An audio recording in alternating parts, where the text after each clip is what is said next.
Selamat siang, good afternoon, ladies and gentlemen from around the globe. Welcome,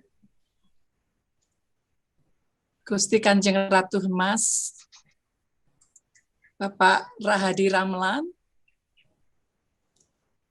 Selamat siang, good afternoon. Nguyen Daktang, Edric Ong, Bu Ida Surya. Selamat siang. Good afternoon, everybody. I saw there are still many people come down to this Zoom meeting. Welcome to the first International e-Public Forum as a part of the 2021 International Online Summer Course on Jogja World Batik City, with focus on this year's balancing creative economy and heritage saujana conservations to foster sustainable development goals, or SDGs. This program already opened officially by Universitas Gadjah Mada last April 9th, and it will be running until June 13th, 2021. And in this case, the closing ceremony will be a fashion show from Yogyakarta. So you are all welcome to attend this summer course, international online summer course. These activities organized by my Center for Heritage Conservation, Department of Architecture and Planning, Faculty of Engineering, Universitas Gadjah Mada, supported by Office of International Affairs, Universitas Gadjah Mada, and we have a lot of collaborations with our colleagues from Kyoto University, TU Wien, Austria, Zhejiang, with the President, Mr. Nguyen Daktang will be our panelist. Then Indonesian Heritage Trust and Institute of Indonesian Architects, Yogyakarta Special Regions, Indonesian Society of Landscape Architects from the Yogyakarta Special Regions, and also the Sekar Jagat,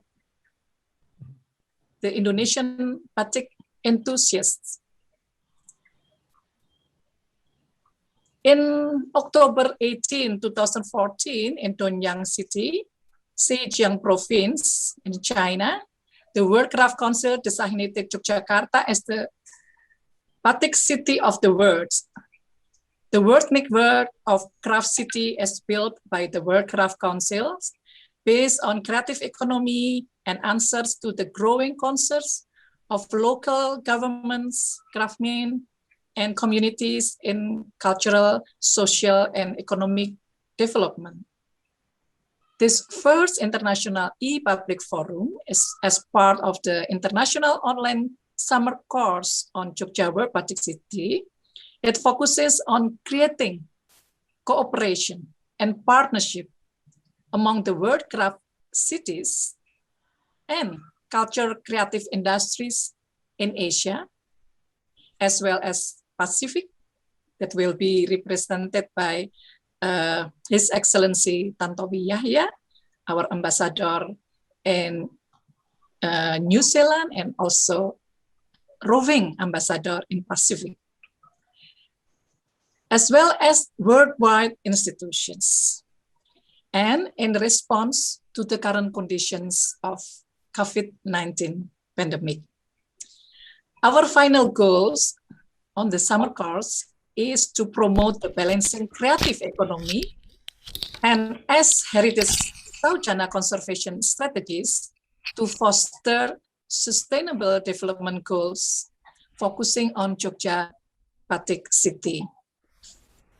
This international online summer course also celebrates World Heritage Day 2021 that will held in the 18th of April with the theme this year is Complex Past, Diverse Futures. The World Heritage Day calls conservation activists all over the world to reflect, rethink, and re-examine existing narratives and strive for conservation beyond what is visible. Conservation efforts that synergize between culture, nature, and its landscape.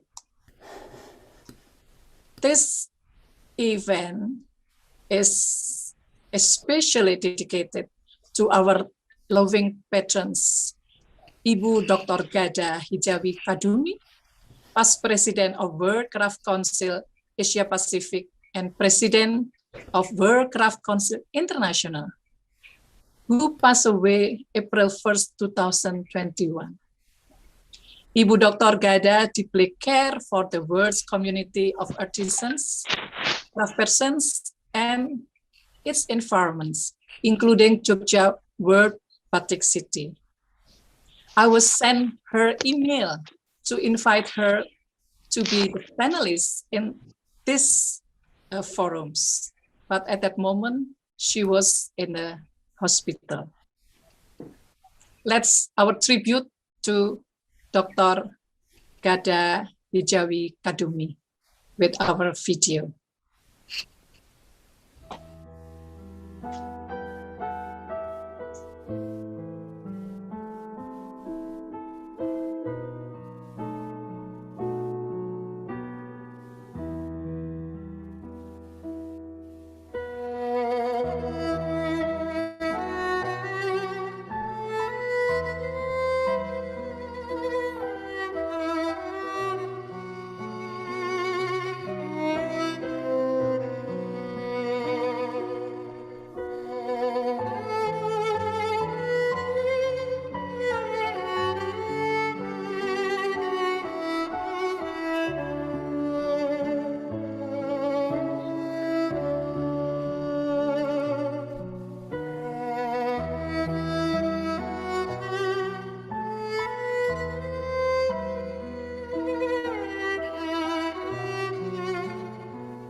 Rest in peace, Dr. Gada. And now our prayer will be led by Insinyur Gatot Saptadi, Chairman of Organizing Committee, Jogja International Batik Biennale 2021, Yogyakarta. Please, Mas Gatot. You're all, please let's pray together. We join today in mourning over the void caused by our good friend, Dr. Gada Hijawi Kadumi. She left us suddenly. She loved us dearly, and we know that. Let's find comfort in this. My condolences. Most sincere condolences to you, loved ones and family. I believe her guardian angel will watch over us too. May her soul rest in peace. We can't explain how much we had really missed her. She was a great inspiration to the whole world through her inspiring leadership at World Craft Council. We know she had given us a role model of a strong woman who were full of fight, courage, and strength. We wish her farewell in her journey to eternity.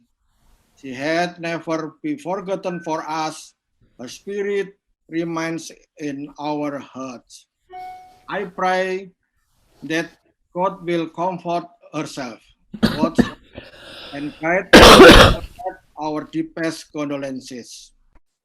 May her soul rest in peace, and may God grant her family the strength to endure this great pain. We will always remember her kindness. Let me also express my sincerest sympathy to all of us. We know how difficult this time must be. Please do not hesitate to reach out to us. Our shared condolences. A good soul has passed on. A good lady has gone up to heaven. With a heavy heart, we part our beloved sister. We are sober. We are really sad about a sudden departure. May the Creator accept our prayer on His behalf. Amin. Terima kasih, Mas Gatot. Thank you very much. And now we are very honored that Her Majesty Queen Hemas of Yogyakarta, Chairwoman, Regional Craft Council, Jogja World Batik City, Yogyakarta, and also a member of the House of Regional Representative of the Republic of Indonesia from Yogyakarta's special regions, to give opening remarks. Ibu Kanjeng Ratu Hemas, sumonggo. Okay. Thank you very much, Ibu Laretna Adisakti, for this wonderful event and for having me as a speaker. Dear colleagues and honorable speakers, His Excellency Tanto Yahya, Professor Ramlan, Mr. Tang, Mr. Ong, and Madam Mahayastra, this distinguished guests, senior fellow, ladies and gentlemen. Good afternoon, selamat siang, salam sejahtera, salam rahayu.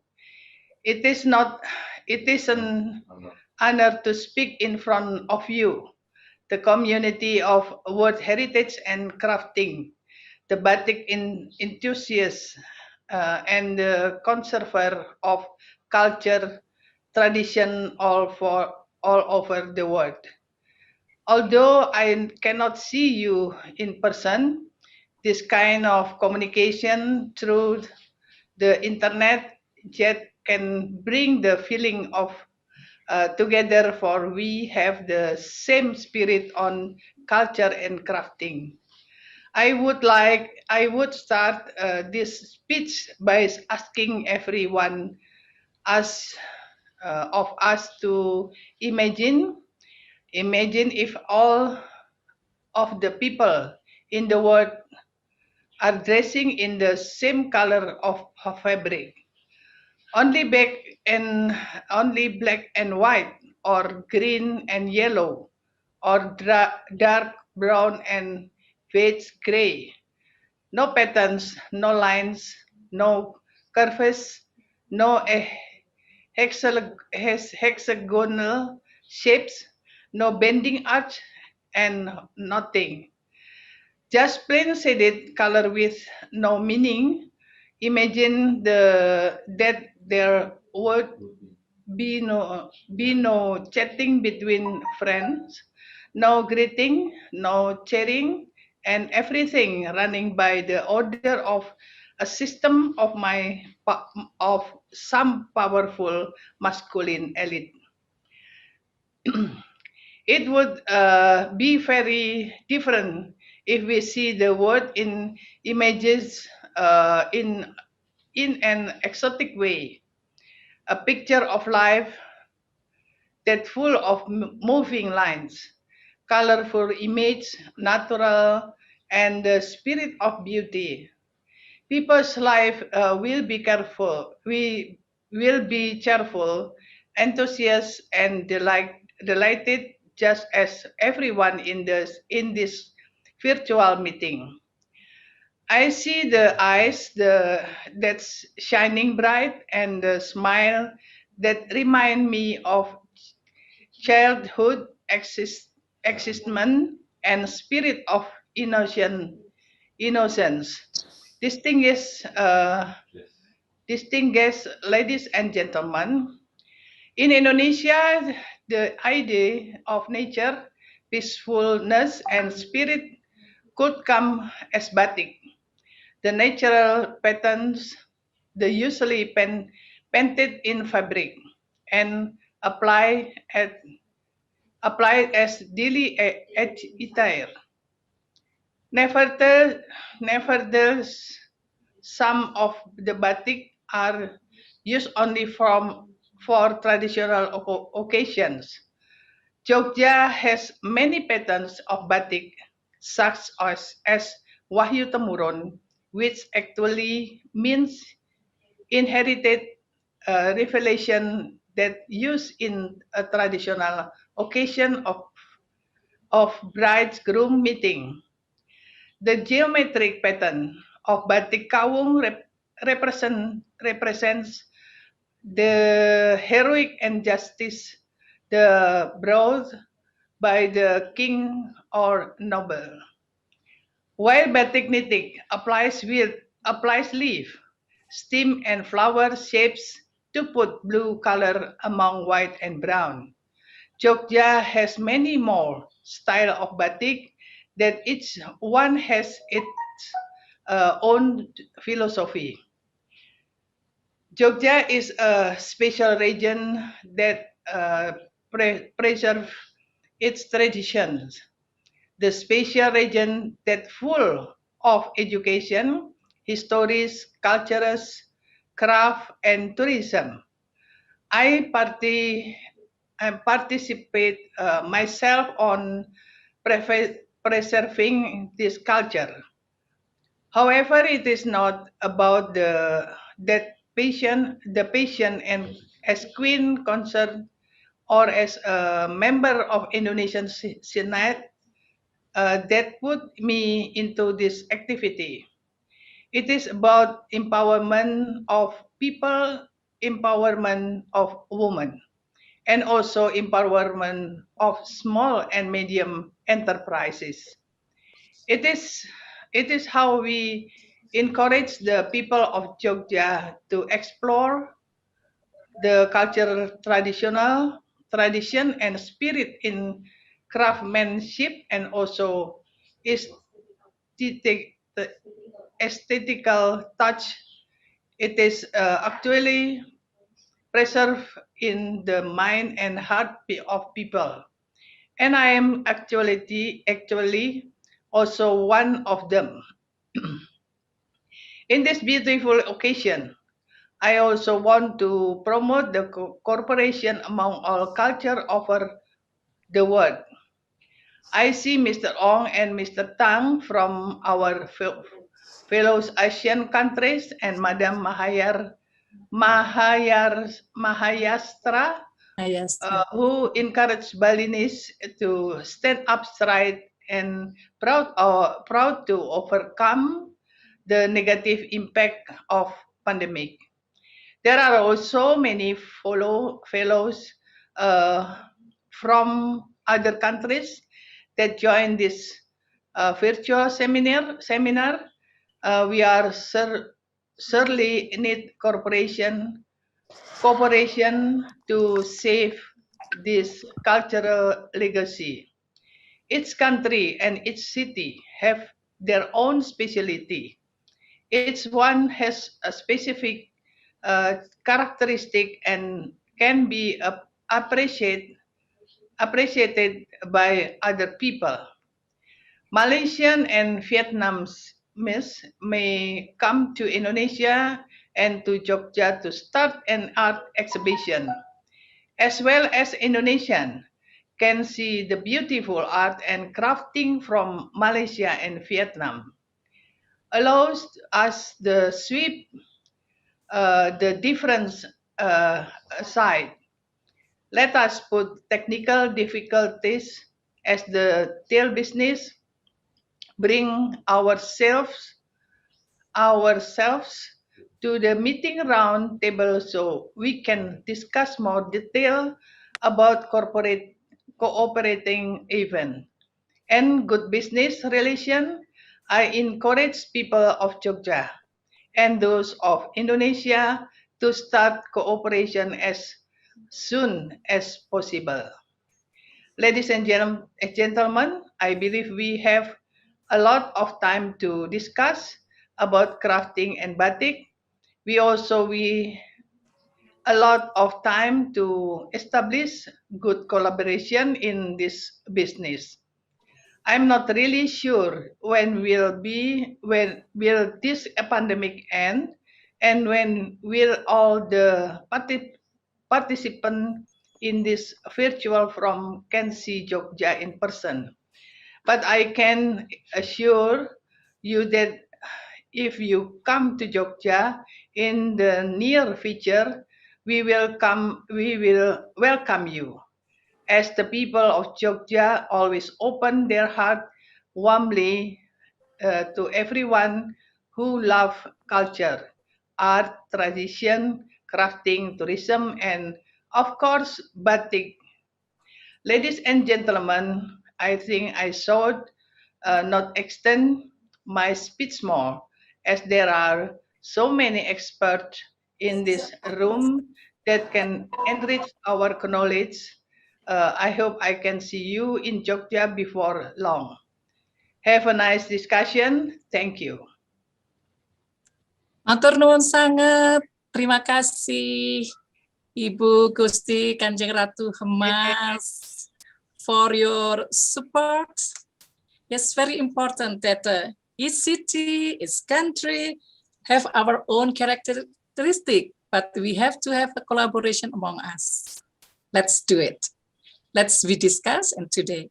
But before we go to the panelists, let's take a picture together. Please open your Nyun Sewu, potret bersama. Let's open all your video, and my colleagues will, there are some still close the video. Please open yours. Silakan dibuka. Ya, silakan foto. Satu. Kemudian yang kedua.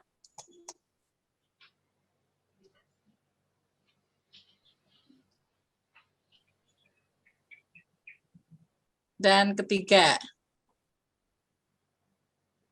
Yes. Terima kasih. Matur nuwun sekali lagi Gusti Kanjeng Ratu Hemas for your impressive opening remarks that will then support our movement in these regions as well as worldwide. Now for the first panelist, I would like to invite Bapak Rahadi Ramlan. He is the Trade Ministers of Indonesia in 2010. 19, yes.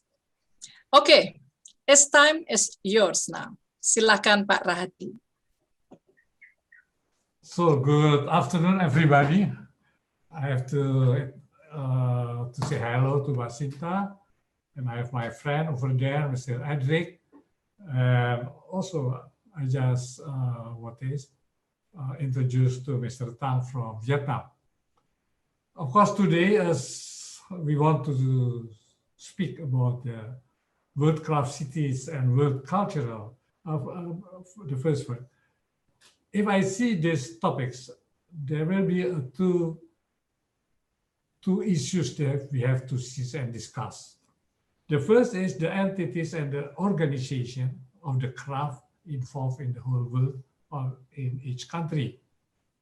And the second is how to cooperate and to connect them in a web environment system. I call it as a web environment because so complex and so many entities involved. The second, please.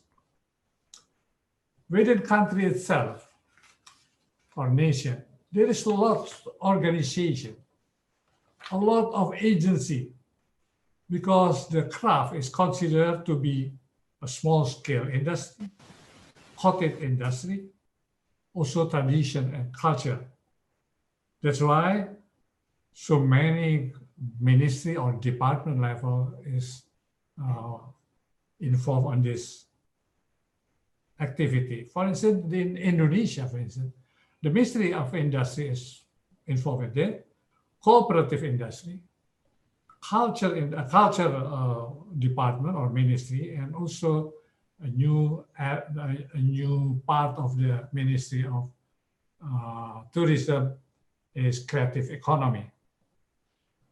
And of course, also there is a involvement of the Ministry of Law and Justice, because we are considering about the protection. At the end, of course, organization, I think now is today represented by Bu Ayu from Dekranasda Gianyar, is the Dekranas itself, how they're involved to the whole system. And but the cooperation between or among the countries, it could be bilateral, but could be also regional, like the EU, ASEAN, and the others. And you can see also that the cooperation is very global. The global, I will touch a little bit about the program of the sister city and twin town, the WCC and UNESCO, especially on the culture and heritage. Please, the next.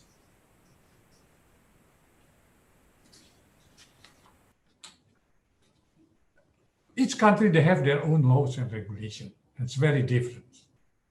And also the law is different between the national level, state level and province, local level, and also district or city. So there are too many, lot of regulation is really try to get their hand to the craft. And besides that, they have different community on the culture and tradition. Normally, the society is not homogeneous. It's a very, especially big cities. It's different of people coming from different area with own culture and own tradition. So really, the culture and the tradition is very diversified, even in every city. The next, please. As I mentioned to you that I want really to touch about the sister city and twin town. The sister city and twin town is really already very long exists. But after the Second World War, it is really being pushed by everybody. After the Second World War, you know the problem, the different problem of country because of the ideology and because of the system. But their program, their aim is really promoting culture and economic cooperation, fostering the French diplomacy and tourism. Even they have the World City Summit. I think they started in 1904 or something like that. That's why the number is so very big. And by now it's over 280 cities they're gathering in this program. I just want to touch on that here. For instance, Jakarta is sister city of Shanghai, Berlin, Los Angeles City, and Cairo. It is all the big cities. It's very different, diversified tradition and culture within the city itself. Yogyakarta is what is a sister city, or they call it also the twin town of Kyoto, and Gangbu-ku in Korea, California, and Cambridge. I touched a little bit a very small city, but very interesting. It's Český Krumlov. It is a very small and city in Czech Republic, cooperating with San Gimignano in Italy. It is also a very small city, very dense with the culture and tradition. And Prague, I was in Prague, so they have a cooperation, a sister city with Hamburg. Florence with Dresden, you can imagine that Dresden was really fully destroyed to the ground during World War II, being rebuilt just like a Dresden a long time ago. Of course, very interesting, because the same situation of the country is Venice in Italy, Suzhou in China, and St. Petersburg in Russia. It is all three cities with canals. So the tourism very developed because of the canal, the existing of canals. And I heard also there is among cities in one country cooperating each other, but I didn't get any information yet. So there is the situation of the development of sister city or twin city they call in Europe more. They are developing very, very fast in this moment, and it seems to be they are more established than the others. The next, please. It is slide number 5. Okay. Oh, can you back to the slide number 4, please? Yes. I just want to tell or to the big the small city compact with rich tradition, as I mentioned to you. It is like the Florence and Dresden, Prague and Hamburg, Český Krumlov and San Gimignano. But in total, European Union, they have they call the Donslager. It's association of the twinning town or sister city. But the member already from one city can have only one member. You can imagine Cairo has 19 sister cities, Alexandria 17, and Fez in Morocco, they have more sister cities than Casablanca or Marrakesh. Tangier, they have 12 sister cities. I think the top is Shanghai, they have more than 65 sister cities, and Beijing 47. Now is the next slide, please. So we are touching now because also Edric on from the what is World Craft Cities, and I was in Donyang in 2014. But the process of the World Craft Cities appointment is submitted by the city. So the city has a very strong role. Assessment by the designated team or jury of WCC, and decision always by WCC board in yearly meeting or annual meeting. But again, the name is World Craft. The important and the focus of this organization is on they're different. For instance, I saw I mean the craft city. It is various craft, including Jaipur, Isfahan of Iran, Tripoli of Tunisia, of Lebanon, Bornholm, Gianyar just lately in 2019, Hebron, Lalifor, Kuching, and Mysore. And there is also a city very, very specific, maybe cannot be doubled by other city. For instance, Yogyakarta Batik. I can imagine there will be no other city on Batik. Or Donyang, it is in Chile. It is a Chamanto. Maybe Chamanto is done only in the South, on the South America. And Rari also in Chile, horsehair work. It is really for me is something very special but maybe will not be another city could be nominated or could be decision by the WCC as the Yogyakarta Batik or Samanto or also Horselver. But of course, there is some craft that is very wide, like wood carving. The wood carving is Donyang itself. It is during 2014, liquining and kokan.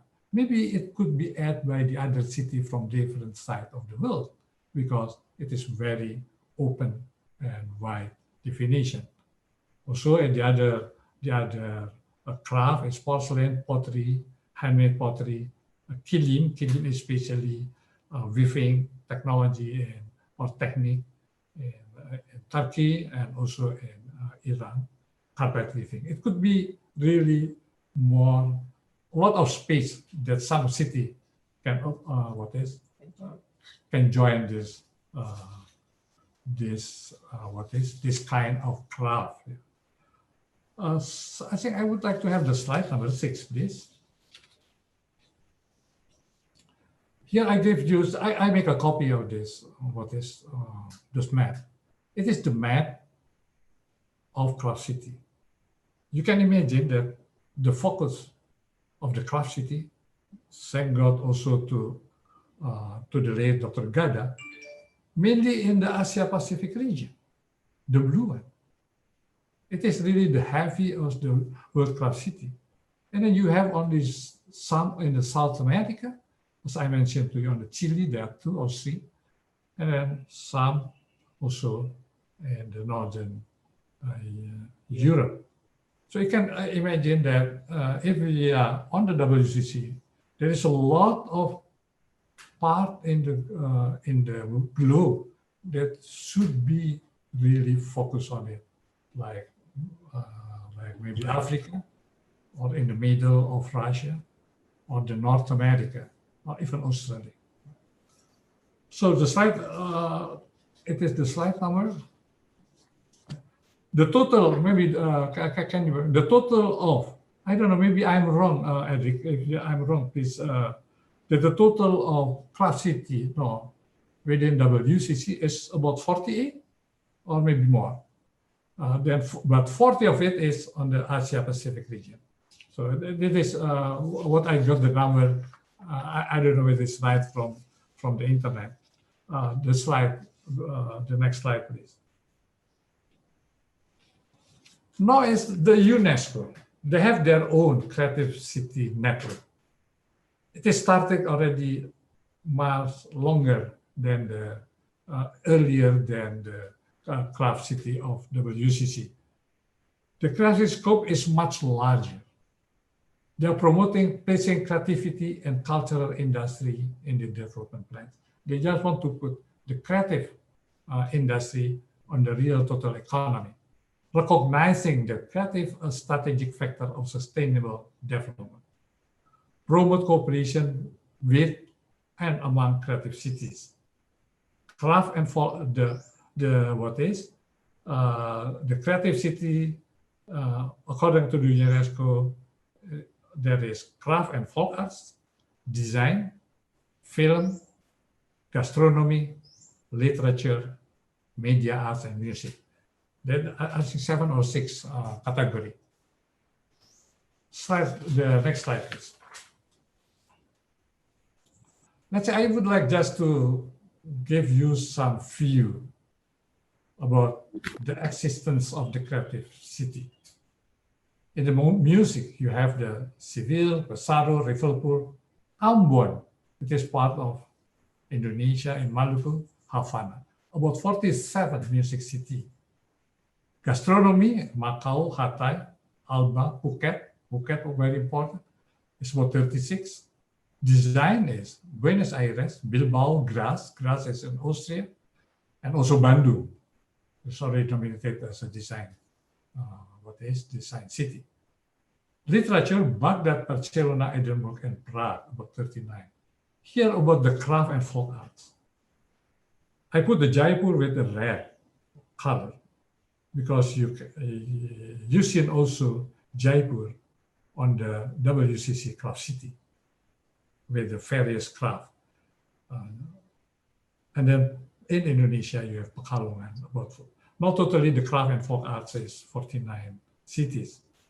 It's media arts is not too much, only 14. Film, of course, Mumbai, no, is very interesting for the film, and about 18 cities. So it is just the how you see the picture of how the creative city is really moving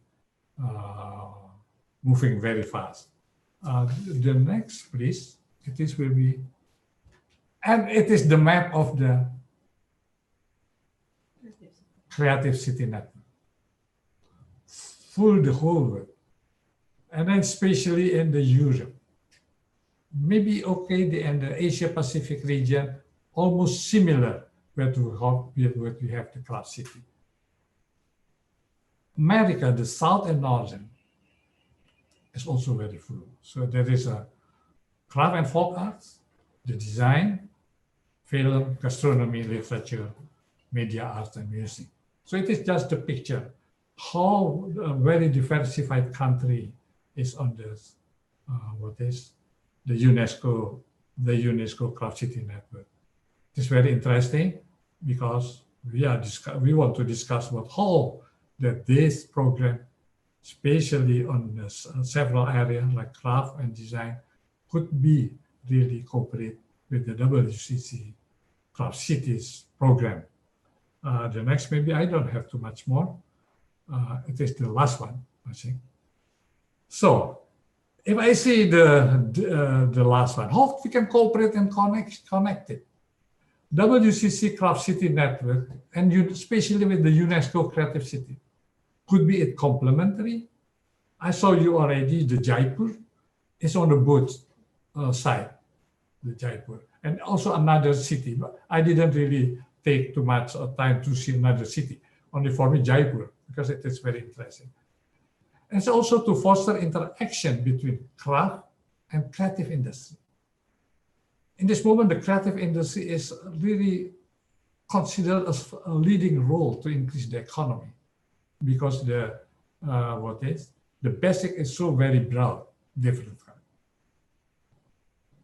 I would also urge to consider the program of Sister City in Twin Town to be incorporated if we talk about the cooperation and connection, because they started early, and there's some of the program on the Sister City or the city itself could be complemented whether to the WC Craft City or also to the UNESCO Creative Cities. Even very, very seldom we touched it, but I would like really to urge everybody, maybe Edric and the others.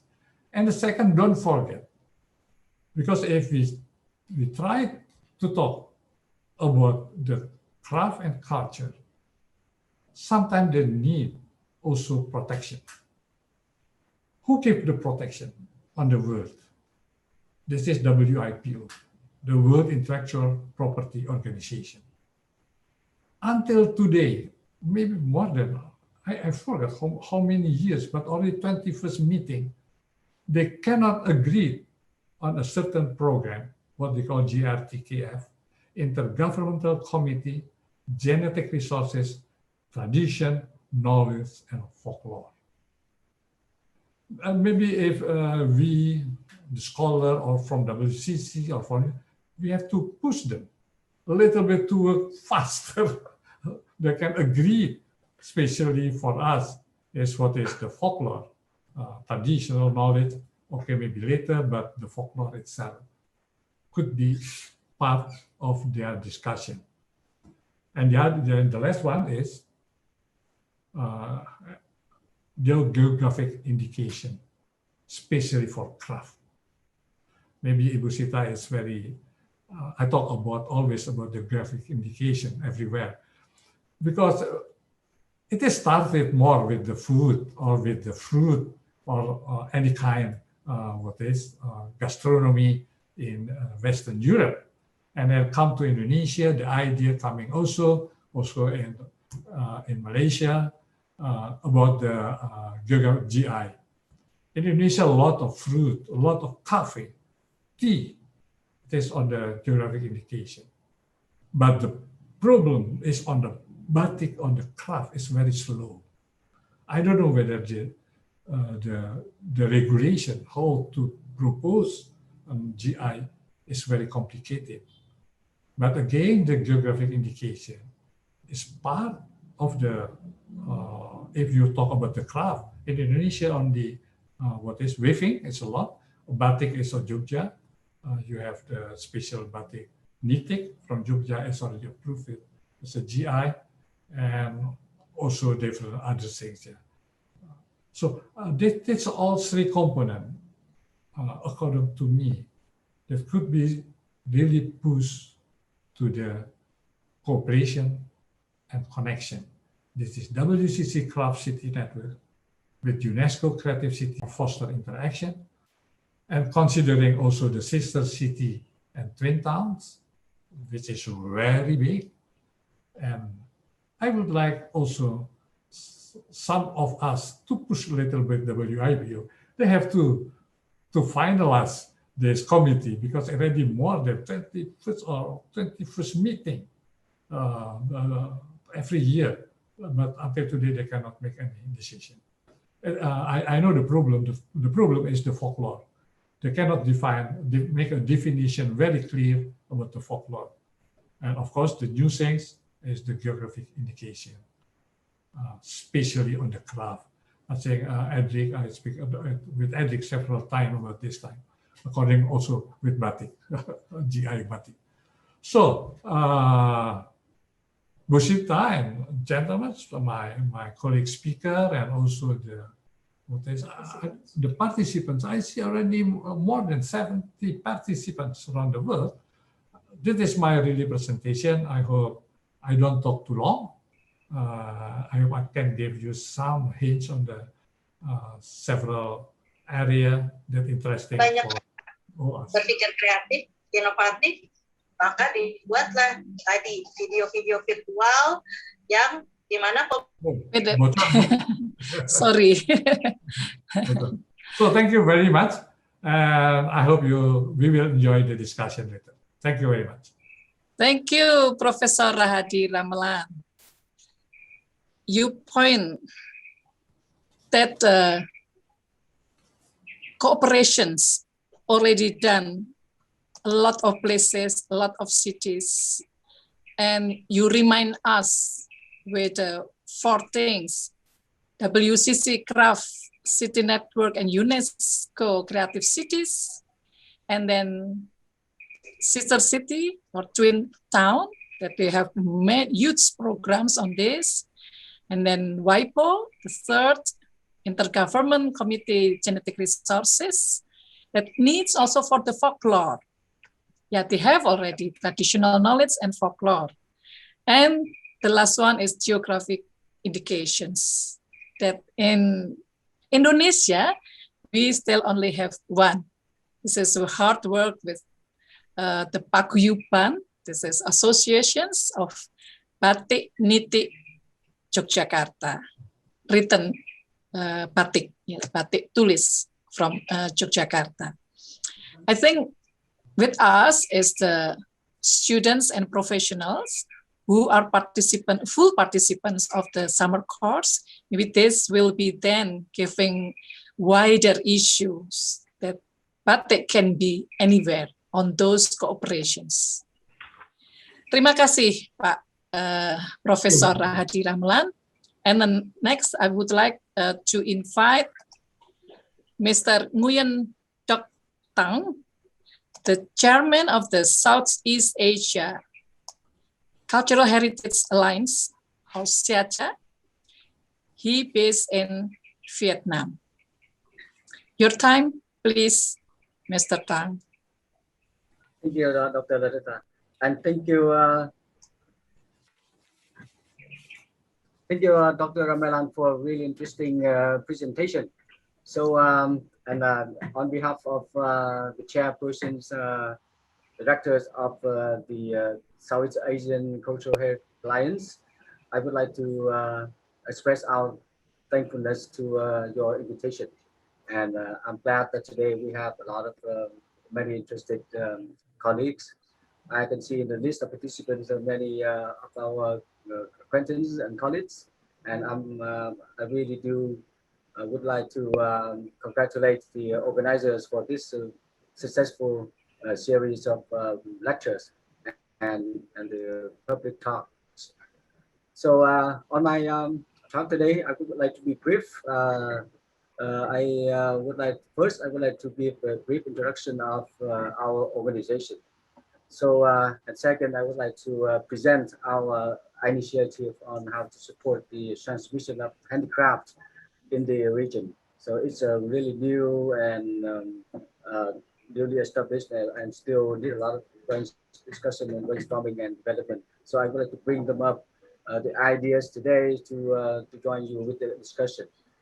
Um, about our organization, the Southeast Asian Cultural Heritage Alliance. Thanks to initiative by our colleagues from the Siam Society under the patronage of a royal, under the royal in Thailand, we have established the alliance for nearly 2 years now. The first meeting was in 2019, and our organization has been in operation for almost 2 years now. Please, for the next slide, please.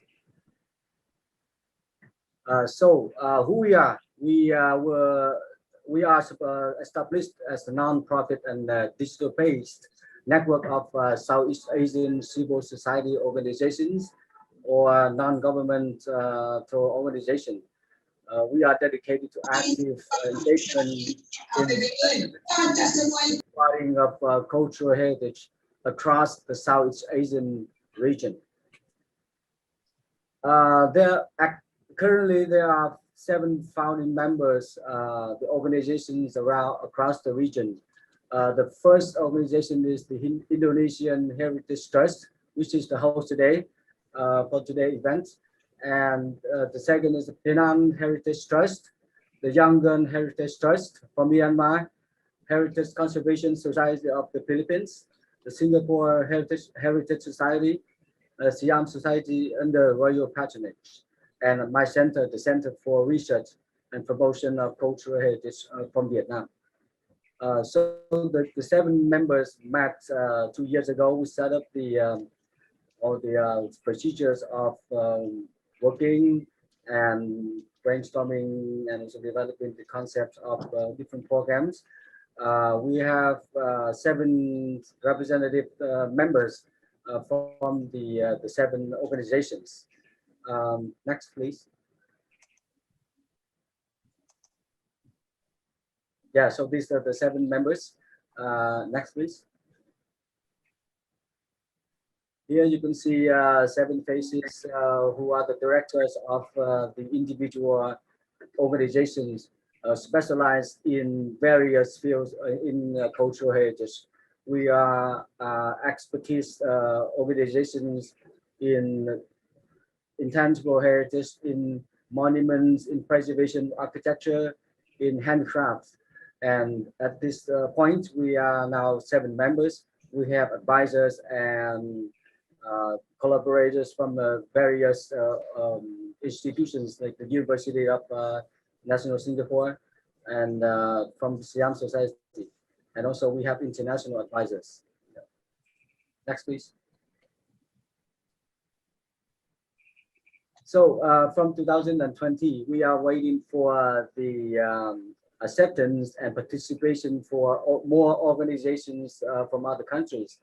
Especially, we have been contacting Mulberries, an organization specialized in handicraft in the Laos, the People's Democratic Republic, and the discussion went too well, and we are now ready to welcome them to join us in the year 2020. And we still have waiting for members to come and to join us in the 2 countries, Brunei and Kingdoms of Cambodia. So the first country to join is to be the founding members. And of course, we are willing to invite other ASEAN civil society organizations or any NGOs willing to take part in as a member of CICA. And in this year, we are in accordance with the ASEAN's regulation to be fully registered as one of the ASEAN's entity under the patronage or auspices of the ASEAN. We need to, after 2 years of operation, we need to be legally registered. So this case, we are registered in Thailand as the based organization. Next, please. So our objectives, we have a vision, we have objectives.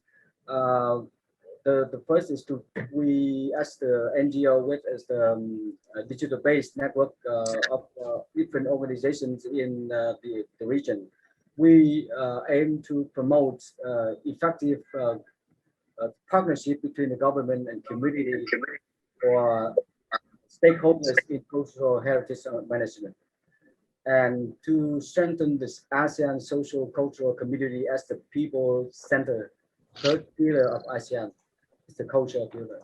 And the third one is to give organizational expression to the ASEAN Declaration of Cultural Heritage, emphasis on creative communities of human persons.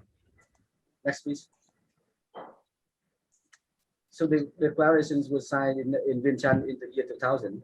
And in order to accomplish our objectives and the mission, we would like to focus on establishing a cultural heritage social contract within ASEAN, which means this social contract concept, it means to link government, the people, and the business sector, and the local communities in a joint commitment to the protection of cultural heritage, to complement, to revise the, to provide consultancy to the policy making, and to draw actions for the safeguarding of cultural heritage in the regions for the future generations in the region. This social contract includes, but not limited to, cultural heritage law, regulation, governance, education, cultural heritage community, and also capacity building for cultural heritage personnel in various scopes and societies. And the member organizations, we work cooperatively with the other with the ASEAN, with dialogue with the ASEAN Inter-Parliamentary Assembly and the ASEAN Council of Culture Ministers and other appropriate ASEAN groups. So this is our vision. Upon the official registration by ASEAN, would be fully function our focus. Next, please.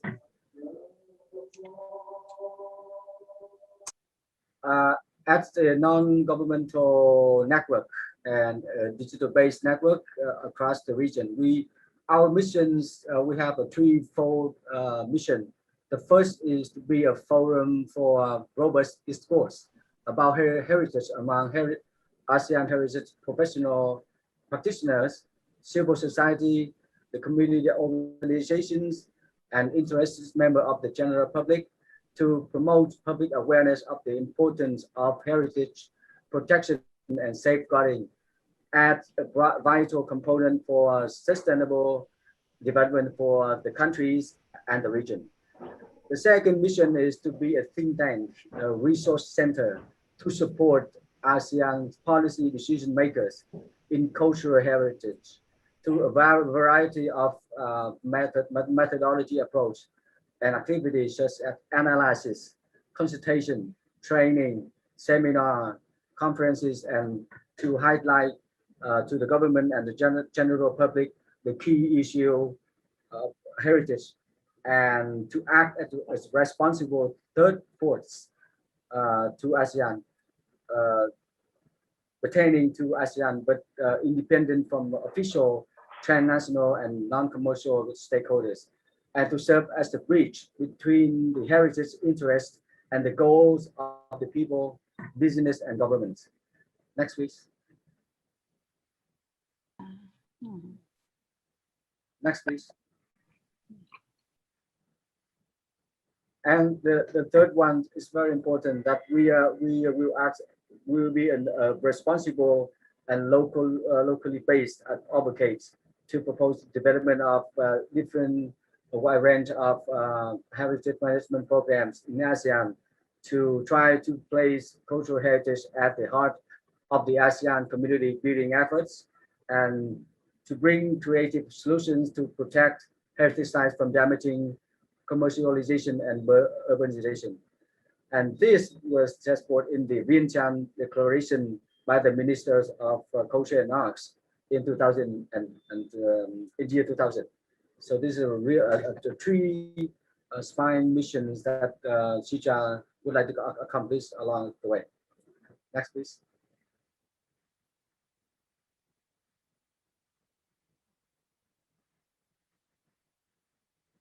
Next, please. I'm sorry for perhaps the very slow network. Yeah. So over the past 2 years, we have ran several programs. We have 2 major programs because of the consequences caused by the COVID-19 pandemic. It was impossible to accomplish the major ideas and programs, and also with the it also affected the official registration of the organization over the past 2 years. So we try to adapt the situation by running 2 major programs. The first one is the what we call the Cha Time Talks, to organize a series of periodical talks online, delivered with different experts in many fields in cultural heritage. So so far we have done 4 sessions of the talk. We call it Cha Time. Cha means tea, and the seminar aims to provide information and to bring up issues for discussions among scholars or the members of the public on different issues on cultural heritage. Next, please. Yeah, about Cha Time, we have not done that with on any topic regarding cultural heritage in Indonesia. So I would like to invite Indonesia or Jogja City to join us in the next short times in the next months. Besides, we have one important program. It is the capacity building in heritage management clinics. We call it clinic because we look into issues to work with the various partners in the local cities or localities of the countries to try to aim to solve the problems.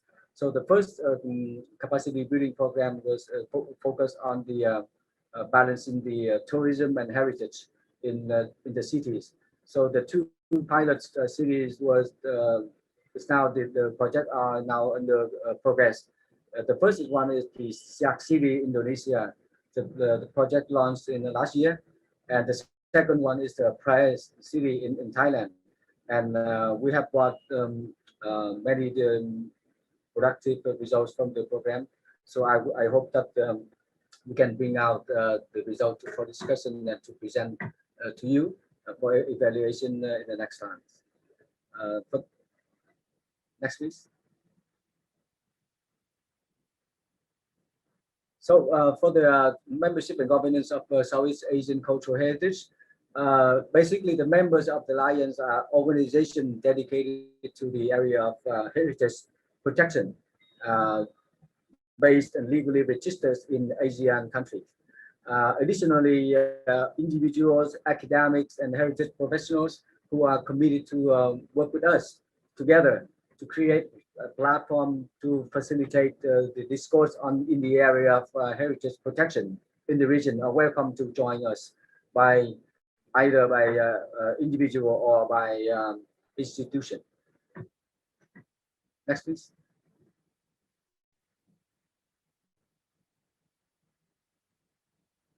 Next, please.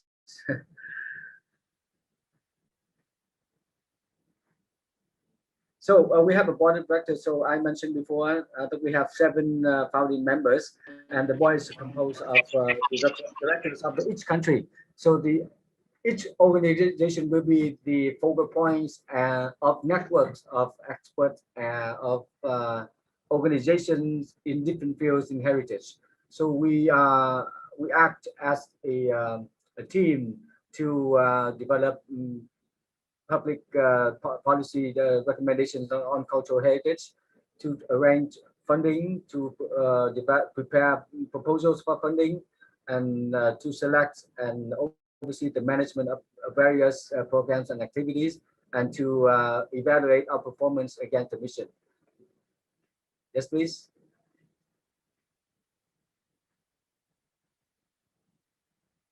Yeah, so after 2 years of operations, so this year we aim to request the accreditation by ASEAN as an entity associated to ASEAN, and we will promote.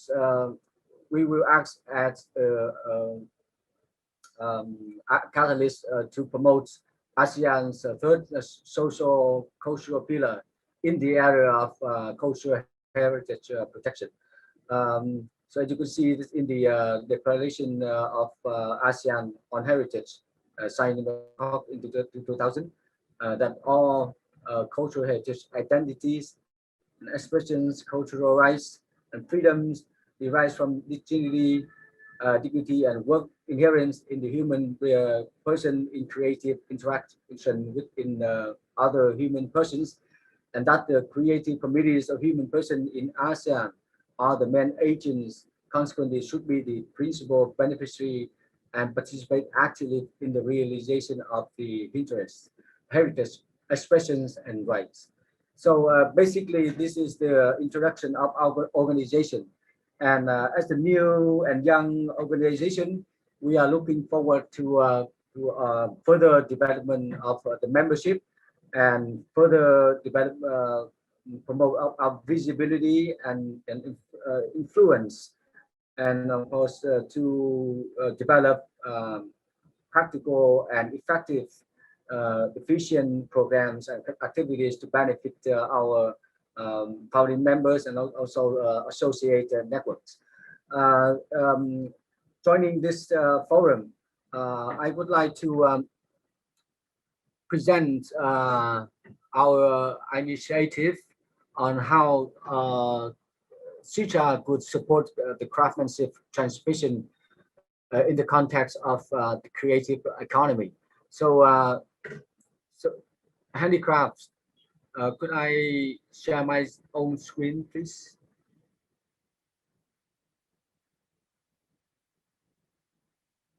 Could I share my own screen, please?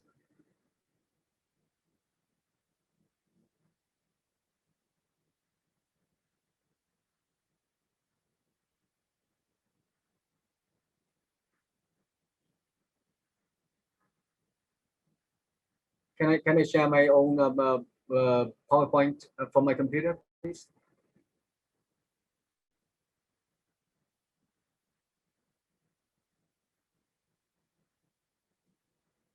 Okay, I can see now. Yeah, thank you.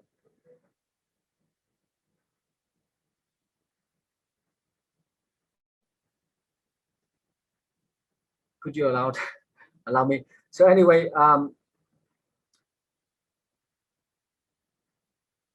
sorry. Do you want to share by yourself? Or Yes, I have a PowerPoint to show. Okay. Allow me to share my screen, please. Yes. Okay, yeah.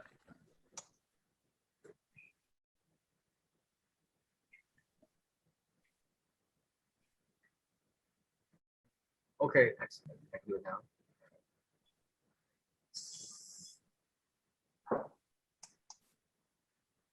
All right. So we thank to the advice by our colleagues, and also throughout our discussion, we have come up with an initiative, and I would like to bring up here for our comments and discussion. And also, this is I hope that we will bring up some perspective to contribute to the Batik City within this program as a short term and in the long term. So in the context of handicraft in ASEAN, we know that the handicrafts are part of the intangible cultural heritage domains. One of these important domains in the intangible cultural heritage, which might be called folklore or maybe for traditional knowledge. But clearly that the handicraft is a really clear form of expression of intangible cultural heritage that's passed through generations. And in the context of many crafts, the world of handicraft in ASEAN is now, some of them are flourishing with distinction, but while others are in danger of vanishing or being degraded due to the lack of transmission of skills and knowledge to the younger generation. This is due to social change and also development or the change of the market economy and etc. And also the lack of livelihood for younger craft practitioners from the handicraft itself also bring many elements in handicrafts in the verge of disappearance. And also many of the handicrafts maybe have a lot of values and have the advantages in the developments like fabric weaving or many others like pottery making, but many others are still under danger of dying out. And partly the important reason is that the quality of the technique and materials has been degraded to meet commercial imperatives. And also we have also observed that the traditional techniques and the design, and the reputation and style associated with handicraft are vulnerable to imitation and misappropriation. You can see a lot of cheap copies of original batik or the tokam or really valuable handmade products. So across souvenir shops, across the region, you can find one piece of fabric similar to that in one market in Thailand or in Hanoi, the same piece. And that is a sad situation, a sad reality today. Also, these cheap imitation undermine the sales of traditional handicrafts, and as well as the quality reputation of the product itself and the community or the artisans or the source community who produce them. And let's bring this workshop and also our whole idea falls under the framework of the important conventions by UNESCO. The first is the 2003 Convention on the Safeguarding of the Intangible Cultural Heritage. As I mentioned, the handicraft is one of the 5 domains of the UNESCO Intangible Cultural Heritage.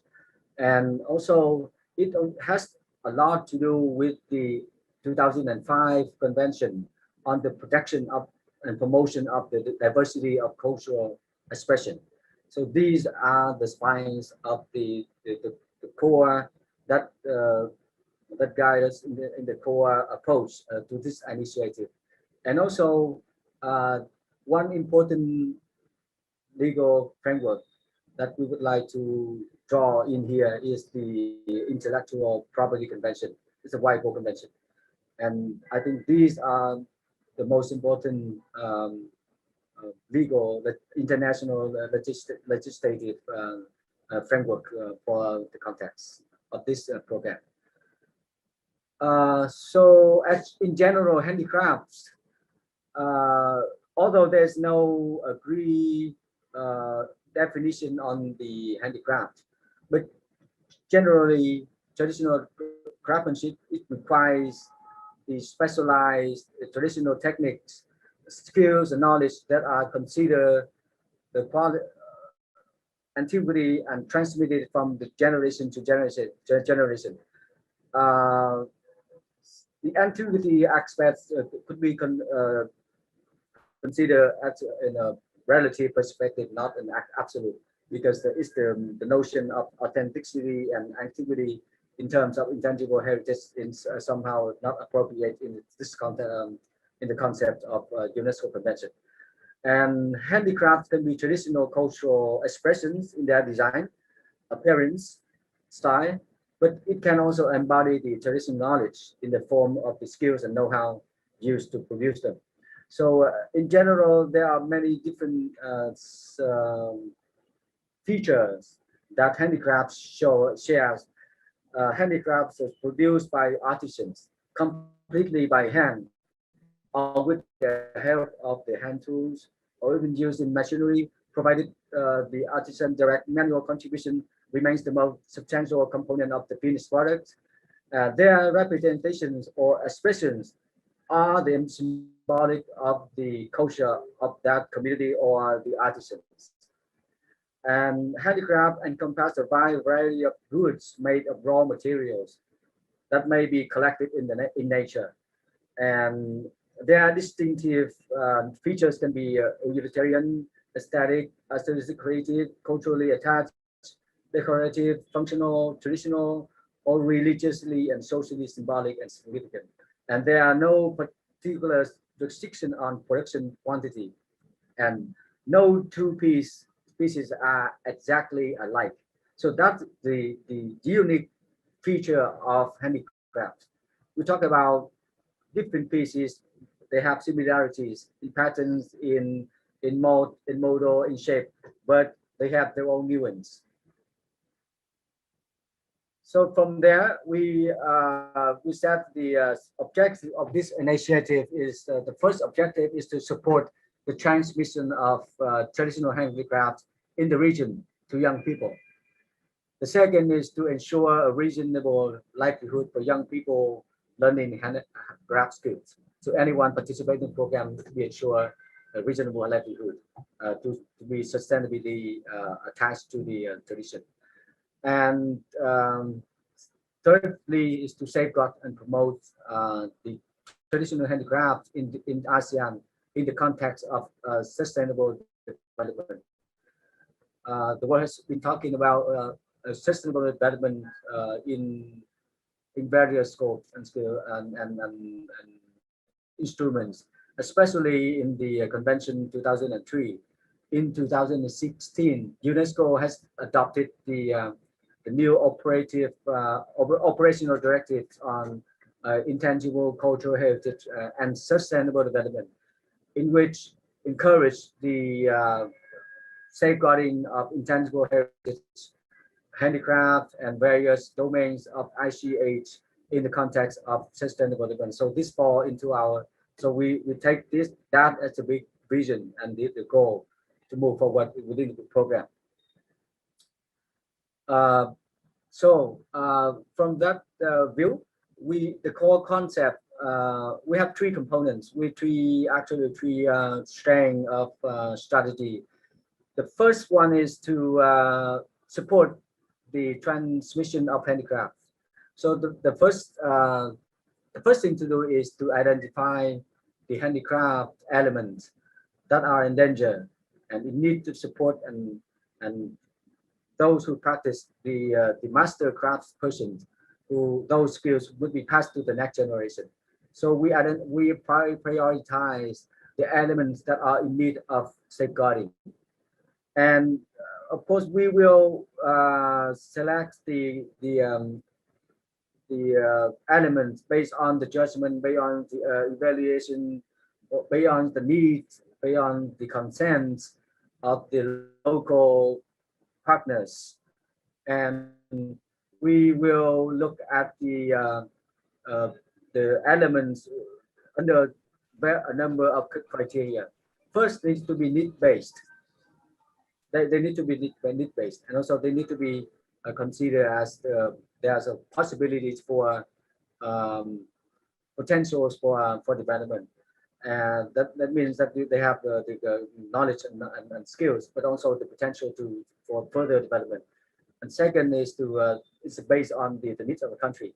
And the third one, importantly, is the free, fair, informed, and consistent consent of the stakeholders, especially the local communities who own, who create, who practice, and who sustain the element. And that's why in the second strand of this component is that we would like to support the local communities, the handicraft artisans, the masters, to strengthen the viability of the handicraft. Their own practice should be strengthened before the transmission takes place. This could be undergone through a series of activities, for example, to support the transmission through workshop classes, through the work of documentation, to the workshop of restoration or revitalization of the skills and knowledge or patterns at the will of the craftsmen. And we will channel these through the capacity building programs for both the artisans and the young craftsmen on a number of important skills for further development post production. So the core concept. So Zhejiang will look at the possibility to raise the seed money to support scholarship for young people to do apprentice under the master craftsman capacity or training or transmission classes, and they will have to meet the standards, meet the requirement, and they will have to pass the selection by the craftsmen persons themselves. So the decision is made based on the will of the master craftsman. So it's important to identify craftspersons who must have recognized expertise, the willingness to teach, and the openness to concept branding, and also further promotion in the context of creative economies, which I would like to address in the next slide. So for the transmission of the craft knowledge and skills, we're not a sustainable solution without providing a market for the craft. So that's why we always think of, we have thought about the program will not just stop at the transmission, but also post-production promotion and support. First is to control the quality and to develop the branding. So we will identify and certify designers and craft items based on the quality and under the judgment of the craftsman and an expert who can assist them. And also we can identify designers who can assist the craftspersons to work together with them to develop the design that both suits the fits in the cultural traditional knowledge skills, but also it suits the contemporary market, and work towards a portfolio of new products. From there, a brand for both producers and consumers across the will be created. And we will also look into the creation of a regional crafts market, either offline on the site or the face-to-face or online. And we will explore the opportunities for the with e-commerce platforms to set up the special session for sales. And so so you may ask that, so where are the revenues or the income generated from the activities will be used for. So Zhejiang will extract the part of the revenue to from the sales transactions to enable the scholarship program, to make sure that the program go on sustainably, to be self-funded and not dependent on outside funding.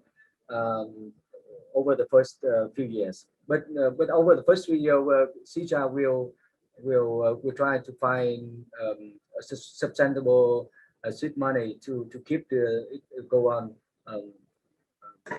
in a certain period, because we know that this is not an overnight work, which will take 5, 10 years or 20 years for decades to accomplish.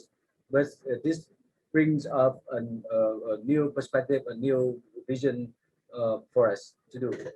And the operations of the platform of e-commerce will so the Zhejiang will not have the capacity of this, but we will collaborate with them, and we have the capacity to certify the craft item quality, and we will identify designers. We will, as I mentioned before, that we will develop a portfolio for craft production, and we will make a brand for both producers and consumer. Yeah. For the sustainability, to ensure the sustainability of the program, so we will have to be the platform will be has to be outsourced for e-commerce provider. So Zhejiang will appoint. We find opportunities to appoint what we call a craft steward, who it may be an organization or maybe a team or maybe an artisan, responsible for nurturing Zhejiang support for that handicraft, continuously revealing asserting craftsperson and apprentices, and overseeing the quality of the training and the production. The second thing to make sure that the program to be sustainable is the craft passion. Will be set up to be created, to be sought to provide ongoing funding for the program and to assist in promoting the success of the training and marketing. And all the revenue, all the income from the sales to be reinvested, to recycle, to enable the scholarship program to be self-funded. Yeah, and so for the cooperation and partnership, we foresee that all the Zhejiang members, Zhejiang founding members from the 7 countries. Now we have 8. If Laos will send us the yes letter soon, and we know that our potential partners in various countries. We know that as Professor mentioned about the creative city and world craft cities, and we know that we now have access, and we have collaborate with the World Craft Council, who have access to senior the top practitioners who could support us in the channeling in development of the network of the crafts for the ASEAN countries. And we have also stakeholders from the government. We have UNESCO and the private sector. So for that, we will look into further details. So that's our our general idea about how to support crafts, handicraft in general, and of course for the batik in specifically. So I will leave the floor open to our discussion later, how Zhejiang can contribute under this initiative, how Zhejiang contribute to the safeguarding and promotion of batik within the program. So thank you very much for listening, and I would like to leave the floor to the facilitator. Thank you. Thank you very much, Mr. Tang. It's very interesting to see that Zhejiang prepare having the initiative to support the transmissions. This is very interesting, especially also for the young generation. And you prepare the how to identify craft And then how we also, yesterday we talked about the master of the craft itself that sometimes ignoring. And this is very important also how we can support them. And you point out also about the market. Market is not our problem, especially in this pandemic situations. And the last point you mentioned about the sustainability, about establishing a craft steward, craft patrons will be this what many community all over the globes also needs of this kind of support for their sustainability. Thank you so much. We can discuss, and any question, please you put your question in the chat, and then later on in the question and answer we can discuss. Now I would like to invite Edric Ong, my old friend. He is an architect and fashion designer, the president of Society Atelier Sarawak, the Craft and Craft Society of Sarawak in East Malaysia, president of APADA, ASEAN Handicraft Promotion and Development Associations, and honorary member and advisory WCC Asia Pacific region, live in Kuching, Malaysia. So Edric, time is yours, please. Thank you very much, Sita. And first of all, I think on behalf of World Crafts Council Asia Pacific region and World Crafts Council International, I wish to thank you and the organizers for putting and giving time for tribute to our late president, Dr. Gada Hijawi Gadumi. It is very touching. I also want to say that it is wonderful that your organization in the university and also our Gusti Genjang and Her Royal Highness has personal attention in this, and that you carry on the intentions of how it all started when Yogyakarta became World Crafts Council World Batik City. And you have carried on the Jogja Batik Biennale for these 2 rounds now, and the 3rd round would have happened, I think, last year, had the pandemic not happened. But you continue on with your summer course programs. And this is a way in which we have to consider how we can network, discuss, and benefit one another. And I wish there were more participants from other World Craft cities participating in this afternoon's program, because you have really undertaken an obligation to keep alive and to share knowledge of what Jogja Batik City, why it has become a World Batik Council city for batik. It has been very interesting listening to Pak Rahadi, my good friend as well, and also from Dr. Nguyen, because it is strange that how the world is getting smaller. Communication is now fast. I remember the days when I was much younger, when my parents, in order to communicate fastest with friends, giving them greetings or condolences of the world in the next part of the world, would send telegrams. And then we started to have fax machines. I just dumped my own fax machine not too long ago because it's no use anymore. And if those of you who are as old as I, you all remember how our handphones used to be big. You have to carry them around because there are a few kilos. And from handphones now you have smartphones. And because communication is so quick and fast, everybody also requires you to be quick and fast in responding. So if the world now is really going at such a faster pace, there are the benefits and also there are also disadvantages, right?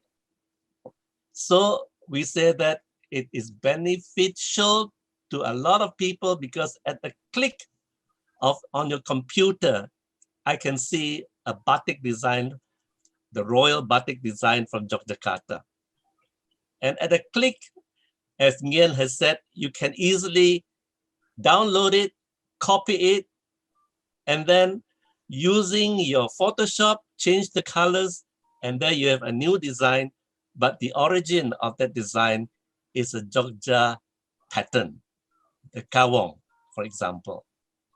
But this is happening now, and this is what is also a crisis as we go into this fast-moving age where everything is also disposable, because I do a quick print. I wear this dress, which is like only 50 ringgit Malaysia. And then I wear it once or twice and I throw it away. So this whole thing, there are so many issues that we have to talk about. But this afternoon, we are concentrating on how the World Crafts Council, Craft Cities, or the UNESCO Creative Cities Network can better work together. What are the issues and where we are at this present moment? May I share my screen, please?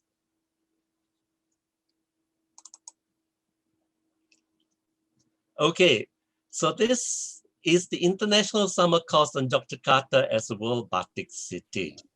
Can you see? Can you make slideshow? Can I make slideshow? I want to control it one by one actually, but unless your guys will want to run my slides for me.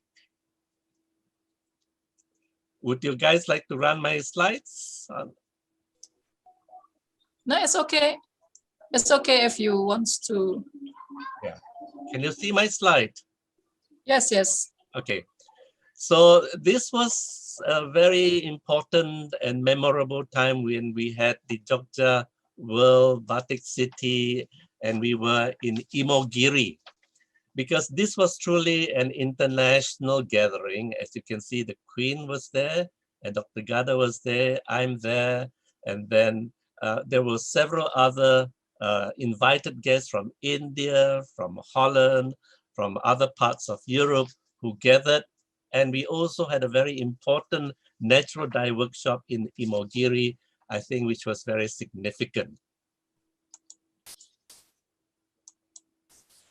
World Crafts Council, I think maybe a lot of us in this afternoon's forum are not quite aware of what the... Edric, sorry, yeah. Edric, the participant would like also to make a slideshow. Can you click the slideshow? Because it's smaller than... Oh, can you guys then share my slide for me, please? Oh, okay. Dara, bisa slideshow-nya Pak Edric? Sir, you can just click on slideshow so we get full view of your slides. Never mind. Let the secretary run it for me so that I can speak more freely instead of trying to fiddle around with the gadgets like Dr. Rahadi was saying. Bisa, Dara?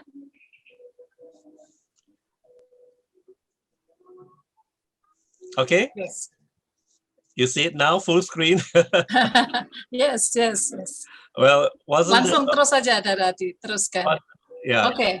So the World Crafts Council, known as WCC, AISBL, because that is the registered name in Belgium, where we are now registered as an international non-profit organization. Founded in 1964, so now we are almost about 57 years old, to promote fellowship, foster economic development through income-generating craft-related activities, organize exchange programs, workshops, conferences, seminars, and exhibitions. And in general, we offer encouragement, help, and advice to the craftspersons of the world. Now, we are dividing the world as the way UNESCO has divided into 5 regions. Africa, Asia Pacific, Europe, Latin America, and North America. And we are one of those few NGOs affiliated to UNESCO as a Category A organization. But strangely enough, the WCC was founded in New York by three important ladies, Eileen Osborne Webb, and co-founders Margaret Patch and Kamala Devi Chattopadhyay from India. But out of that, I have to now also say that maybe one of our least active regions is where the country it was founded, which is North America. Why is it so? It is so because crafts, if you name yourself as a craft artist, it seems that you are less appreciated in the Western world than if you were known as a fine artist. And so even in North America, they like to call traditional craft artists as folk artists rather than a craft artist. All right, next slide. So World Crafts City initiative was adopted by the World Crafts Council International, launched in China in 2014. In 2014, we had the opportunity of celebrating the 50th golden anniversary of WCC. So in initiating the first World Crafts Cities, we gave recognition to Yogyakarta for batik and Donghua, China for wood carving. All right. So what it is that it therefore, through this innovative and unique network, we hope that on the global platform, the reputation and assets of a creative city in a specific craft field, for example, in wood carving or in batik, pottery example, is then highlighted.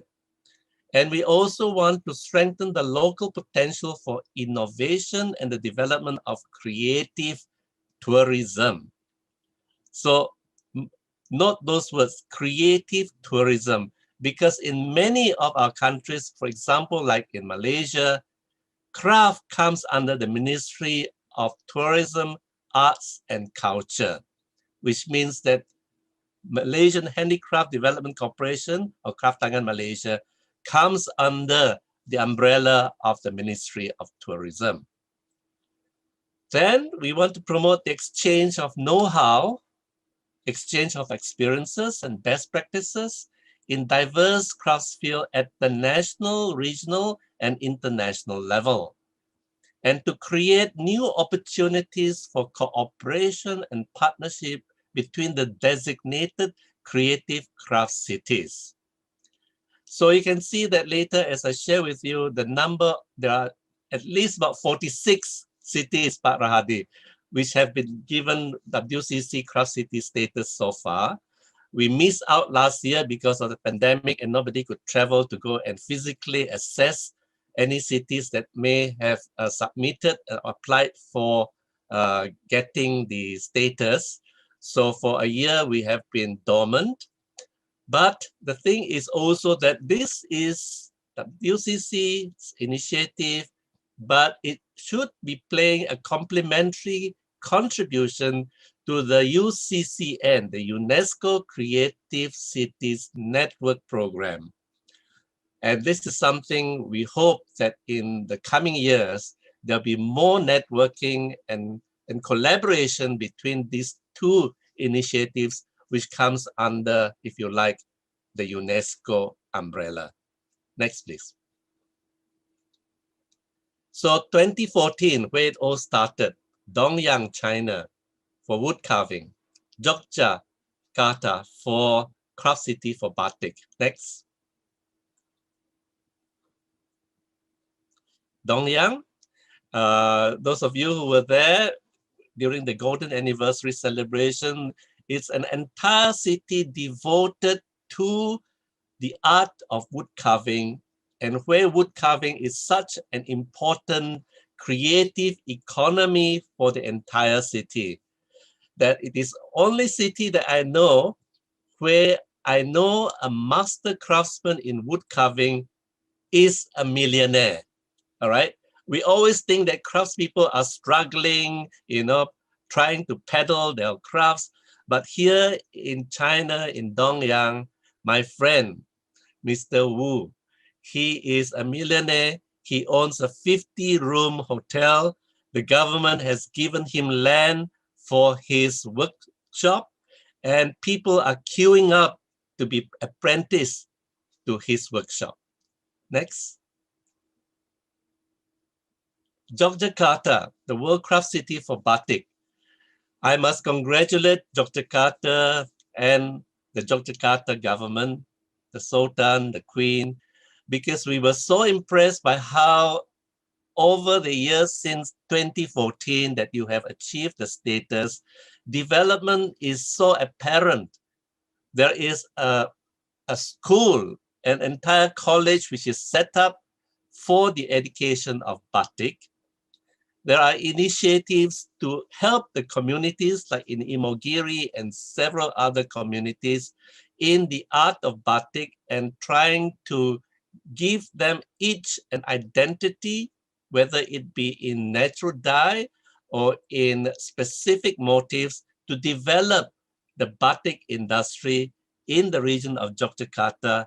And also now I know that even for the last Batik Biennale, you have been networking with the other batik producing regions in Indonesia. That is admirable. Next. In 2015, 2 cities from China, Tehua, Hui'an, from India, Mahabalipuram and Jaipur, from Iran, 2 cities, Isfahan and Tabriz. Next, please. Tehua, those of you who are ardent ceramic collectors, you will understand Tehua, which is the original bone china, if you like, the white porcelain. Next. Hui'an, stone carving. Hui'an is in the south, and you will see also that if a lot of stone granite carvings are being exported to Southeast Asia, chief among which are those for those Chinese tombstones, all right, and for the temples. But Hui'an has established a name for itself internationally because of the inherent skills of the local carvers. And so international sculptors, particularly from America, go to Hui'an to produce their masterpieces.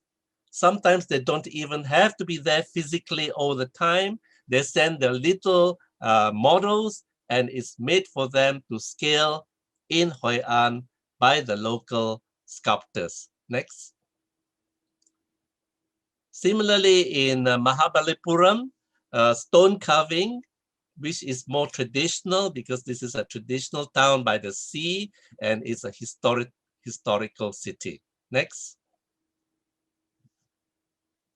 Jaipur, world craft city for crafts because it has a multitude of techniques of different array of crafts, from leather crafts to stone carving, to embroideries, to textile, to leather sleepers, to macrame, and so on and so forth. Next.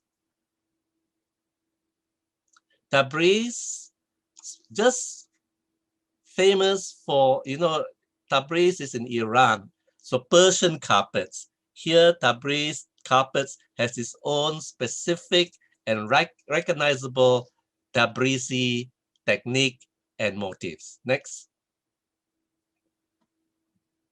Isfahan, a world craft city for crafts. Again, the enamel ware is very famous. Their silver and metal work is very famous. Next. In 2016, in West Asia, we managed to go to Lebanon and recognize Tripoli as a world craft city for crafts, Hebron in Palestine for world craft city for crafts, Also in Jordan for stone mosaic. From Iran, we had 2 other cities. One is Mashhad for precious stones, turquoise, Lalijin for pottery. Next slide. So you can see here in Tripoli, what's important, I think, is that World Crafts Council and the panel of assessors felt that these are cities which are in crisis. These are countries which are under war and under crisis, whether it be refugees and whatever. But the art and craft and the heritage should not perish, but we should recognize what they are still doing and encourage them to keep on producing by recognizing them in our World Craft City network. Next.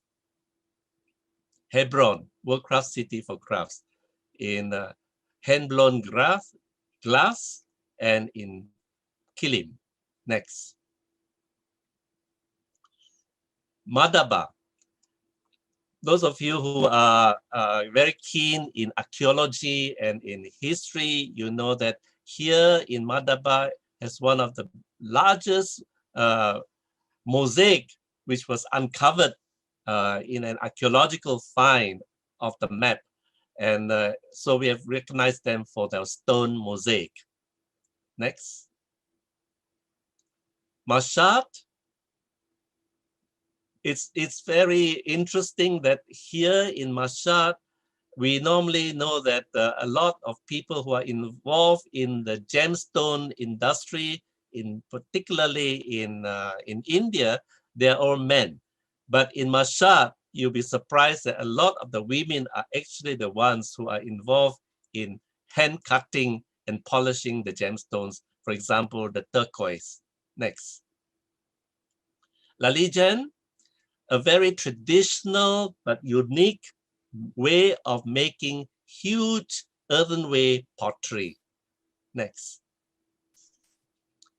In East Asia sub-region, we were able to, and I was there to assess these 3 cities. Fuxin as a World Craft City for agate, Xianyu for traditional Chinese furniture, and Donghai as a city for rock crystal carving. It is amazing that you go to these cities, that each of these cities is entirely devoted to a particular technique and a particular medium of craft. And the whole livelihood, I guess, because China is such a huge population, so they have their own domestic market to sell to. Next, please. Okay, this is Fuxin. Can you imagine this huge piece of agate, hand-carved with mechanical tools, and then the beauty of each carving is displayed. And again, in China, if you're a master of this kind of agate carving, you can earn a very good living. Next. Xianyu, Craft City for traditional Chinese furniture. Next. Donghai for crystal carving. Here, the beauty of the stone. And what is also interesting is that for each city which we are assessing, we must see that they are continuing to provide the educational facility. And there are colleges which specialize in training people to do, for example, crystal carving or for making furniture, but also it filters down to the elementary schools as well, whereby, for example, they are taught pottery or something, and craft is part of the curriculum. Next, please. In 2017, you can probably you have noticed by now that Iran has been very active in submitting for the World Craft City status, we had in 2017 Marivan, just for one particular craft, which is clash, a hand-stitched shoe. Then you have Serjan for kilim weaving and Kalpogan for handmade pottery. So I want to say that although we give it the name World Craft Cities, it doesn't mean that by our standards we say, oh, you must be a population of more than 1 million before you be classified as a city. But no, the city is actually, it can be a small city, it can be a small town, it can be a village which is concentrated and renowned for a particular craft. So in Thailand in 2017, Sakonnakhon was designated as World Craft City for indigo dyeing. Next, please. All right, so you see in Marivan, this particular traditional footwear, well, it looks as good as your Adidas or your Nike. It wears as well and as long because every local person would rather wear this shoe for their particular environment and climate and terrain, and it lasts them a long time. Next, please. Serjan for kilim weaving, the beauty of this particular technique. Next, please. Next slide. Kopongan for handmade pottery. You can see the way in which the decoration is done freehand and everything is using natural pigments from their environment. Next one. Sakonnakhon, World Craft City for indigo dyeing. It is very interesting that if you remember, Ibu Sita, at the last summer course, we had our Thai friend, Mr. Man from Sakonnakhon, to come to Imogiri and do the workshop to network and to also compare with the Indonesian natural dye experts and how there was a lot of exchange of ideas and techniques because he was using banana for part of the modern thing. Next, please. As I mentioned just now, it need not be a city. It can be a group of islands that is specialized in, for example, in Scotland, New Hebrides. New Hebrides, if you Google and you check where it is geographically, it is very difficult to reach in Scotland and it is very cold. But because it is so cold, they have a special kind of sheep that produces a special kind of wool, and they were able to weave it into Harris tweed weaving, right? So it is a group of islands which specialize in a special kind of weaving. Bornholm in Denmark, well, this is a bit more contemporary style of craft. Then Rari in Chile for horsehair weaving craft. Chimbaronga in Chile for wicker work, which is like rattan weaving. Donyang in Chile for chamanto weaving, and Liguini in Chile for wood carving. I'll show you what they are. Next slide, please. So from the hair of the horse tail, you use that fiber to make all this weaving. And they create all kinds of beautiful crafts from jewelry to just decorative craft in Rari, Chile. Next. Chimbaronga, World Craft City for wicker work. These are all in Latin America. Next one. Donyang, chamanto weaving. One particular type of weaving in wool, one particular type of attire. These are actually like ponchos, which are worn because the weather is cold. So it becomes a unique cultural dress, if you like. Donyang in Chile. Next. Liguini in Chile for wood carving. You will notice that these are a lot of also religious carvings that they do, similar to what they have done in Palestine. Next one, please. New Hebrides. New Hebrides had already a very significant pattern because hand-woven Harris tweed, as you can see in the photo, they have a Harris tweed authority set up, which certifies the trademark. So if it is hand-woven in the New Hebrides only, you can put this trademark and this symbol, 100% pure new wool, hand-woven in the Outer Hebrides. So this is what you were talking about as well, Dr. Nguyen, that talking about WIPO, talking about geographical indicator, talking about authenticity, talking about certification. This is where we have to go more and more into in order to protect the different crafts of our regions. Next, please. Bonham, World Craft City for Crafts, a variety of contemporary crafts here. Next. And in 2018, here I am not showing any more slides. Because these are the more recent ones in Southeast Asia, Kuching. Then we have in Indonesia, Gianyar, Bali, and Konkan in Thailand.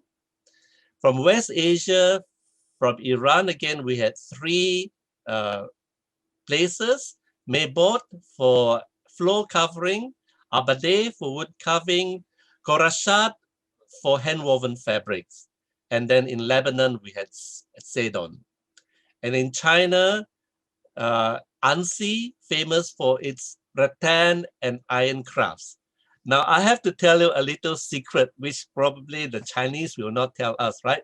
But I went to Ansi to be one of the jury members. So the iron craft is, of course, China is famous for their ironworks. But do you know where all the rattan comes from? Indonesia.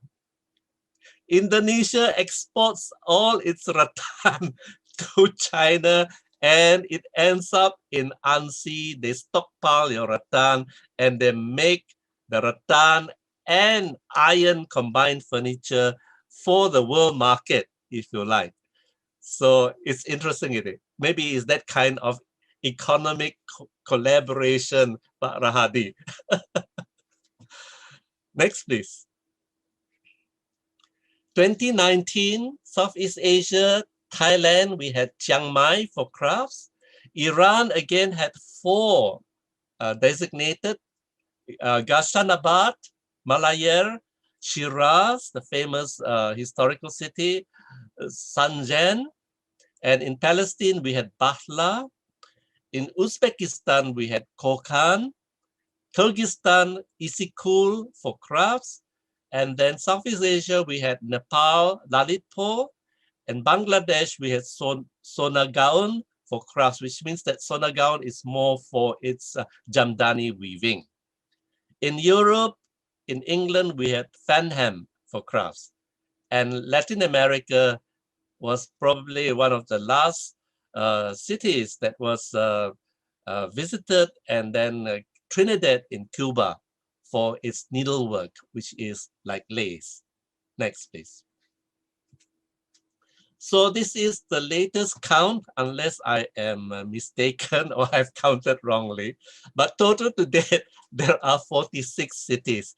There may be some which is in the pipeline and which the committee were not yet able to travel to give the stamp after their assessment. So 46 cities. Compared to UNESCO Creative Cities Network, which currently has about 220. Next, please.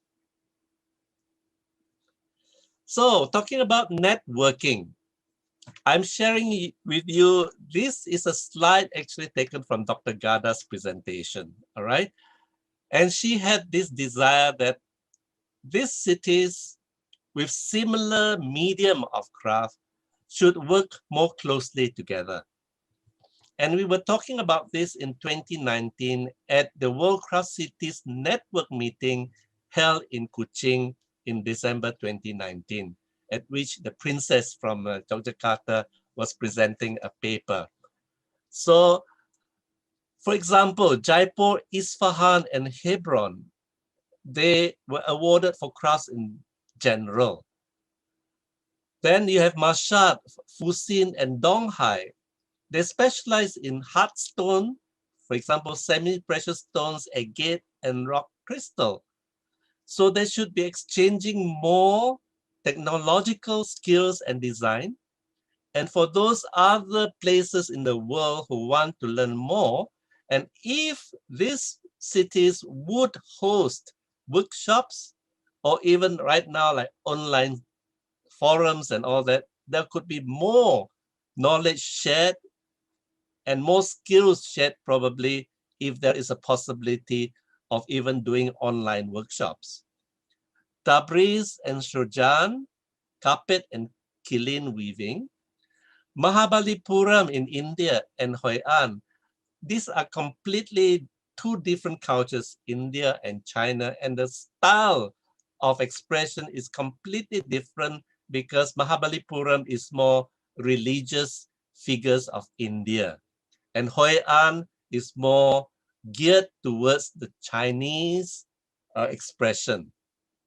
Then you have Tehua for its Bone China, Lalijan and Kapungan.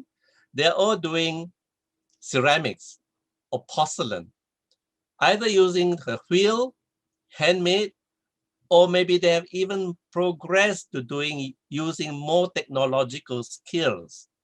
How that could be a very interesting discourse on exchange of skills and tools. Jogjakarta and Sakonakon, of course, you have started it even 2 years ago, batik, indigo dye, two different styles of techniques in coloring and decorating woven fabrics. Donyang and Sianyu, wood carving and wood furniture. And I believe that there has been talk in Indonesia of submitting for more areas which specialize in wood carving as well. So there is all that potential and possibilities. And what I want to say is this: what is the basic difference between the World Craft Cities Network and the UNESCO Creative Cities Network? There is a call now. I don't know whether you're aware of this, my Indonesian friends and my Vietnam friend. This is the year when you can submit for UNESCO Creative Cities Network. The deadline is June the 30th, I think, right? Your application must reach them and be marked before the 30th of June. But because Kuching is submitting for gastronomy, all right? So I just want to say that the difference is that the UNESCO wants you to produce for them a 4-year plan. What you hope to do and sustain in networking during 4 years. It is not just recognizing you for your good food, for example, or for your good textile, but how you are educating the young, how the young is brought in, how the creative economy is revitalized or energized, and how you are helping put dollars in the pockets or rupiah in the pockets of each craft artisan. So that is the one thing that they are looking for in the submissions as you apply for a UCCN for a creative city. And they make it a point that you must commit to attend other creative city network forums. If I'm hosting a creative city forum in Jogjakarta, say the Batik Biennale, you have to send a representative to come and attend. You have to commit, sign there that your mayor, who is the one who's submitting for your city, will commit to send people to attend the conferences, the networking forums. So that is very interesting, and I think it is something worth considering as we move forward for the World Craft Cities network. Next, please. So, Jogja World Craft City for Batik and Kuching World Craft City. The little that I can do in Kuching is that I can become more friendly with you in Jogja. And I know that because even within ASEAN Tourism Network, it is already established that Jogja and Kuching are sister cities for tourism. But beyond that tourism, and since tourism also covers the ambit of textile, batik, crafts, maybe it's something that we can foster even closer links just between our two cities in Malaysia and in Indonesia. Next, please. And it is not just something that I pull out of the air. If you look at this cultural and geographical map of where we were centuries ago from the Srivijaya and Majapahit Empire, we were linked. We were under the same kingdoms. So what more? Now we're talking about ASEAN as that kind of network between our nations in Southeast Asia. How more so we should be networking more closely together for our common agenda. Next, please. Thank you very much. These are the various websites. Take note of them if you want to find out more about APADA, the ASEAN Handicraft Promotion and Development Association, our society in Sarawak, societyatelier.org, the World Crafts Council International.org, or the World Crafts Council Asia Pacific Region.org. In the WCC International website, you will find the application and criteria and the process for the World Craft Cities application. Thank you very much. Thank you, Edric. Wow, this is very broad for us to understand also the map of the craft in our regions. That WCC already works a lot since 2014, and we are Jogja World Batik City is one of the first, and it's our duty also to support the WCC activities in the futures, because we have to have the responsibility in this case. Yes. Now, anyone to have questions, please don't forget to put your questions in the chat. And welcome for His Excellency Tantowi Yahya, that he is already in our room now. But now we will go to Ibu Ida Ayu Surya Anjani Mahayastra, Chairwoman, Regional Craft Council, Gianyar World Craft City, that already mentioned by Edric. She's from Bali, Indonesia. Ibu Ida, now we will see the video of the Gianyar first.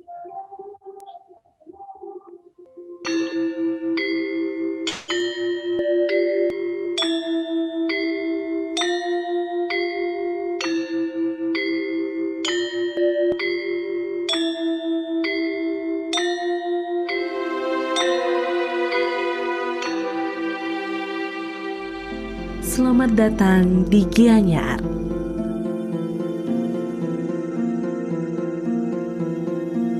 Terkenal sebagai pusat kerajinan di Pulau Dewata.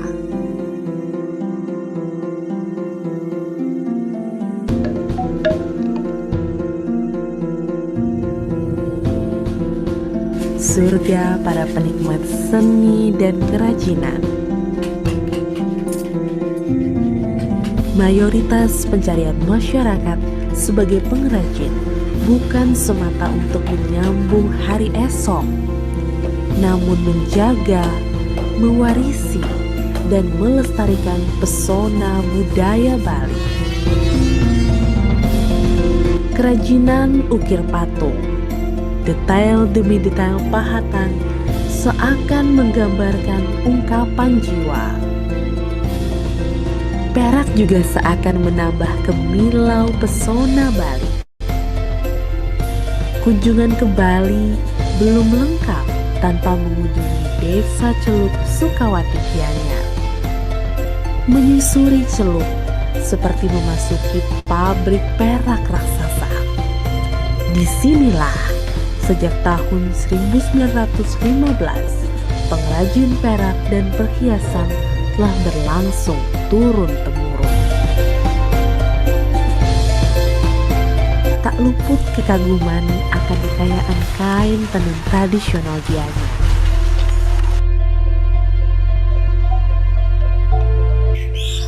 Tenun tercipta dari seuntai doa, ketekunan, kesetiaan, serta mata hati pembuatnya yang selalu terjaga.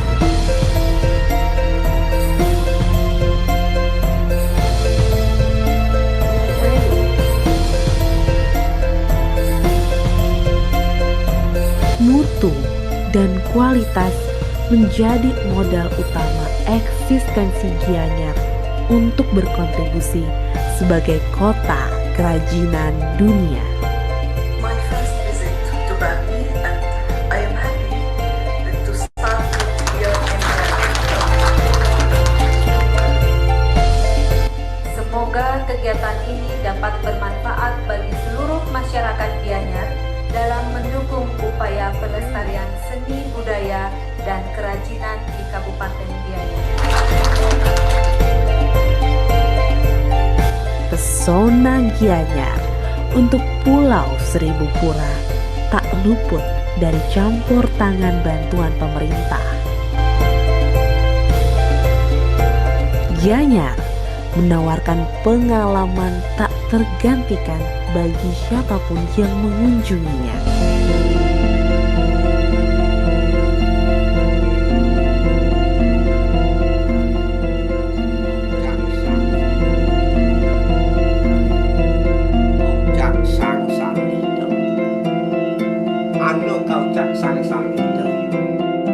Dharma Raksata Raksita. Gianyar, kota kerajinan dunia.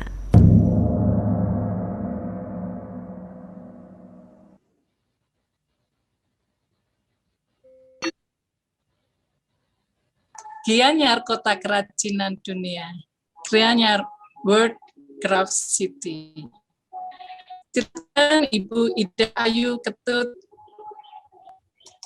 Surya Anjani Maya Mahalyastra. Please, your time. Baik, terima kasih kepada Ibu Laretna atas waktu dan kesempatannya bagi kami dari Kabupaten Gianyar untuk memaparkan bahwa Gianyar yang telah ditetapkan sebagai kota kerajinan dunia. Merupakan sebuah kebanggaan kami bisa tampil di tengah-tengah dalam International Public Forum ini. Sebelumnya kami perkenalkan saya sebagai Ketua Dekranasda Kabupaten Gianyar. Ya, lanjut. It's a great honor for me to be able to speak in this very important event.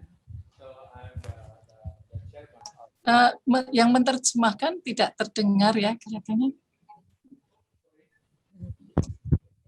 It's a great honor for me to be able to speak in this very special forum.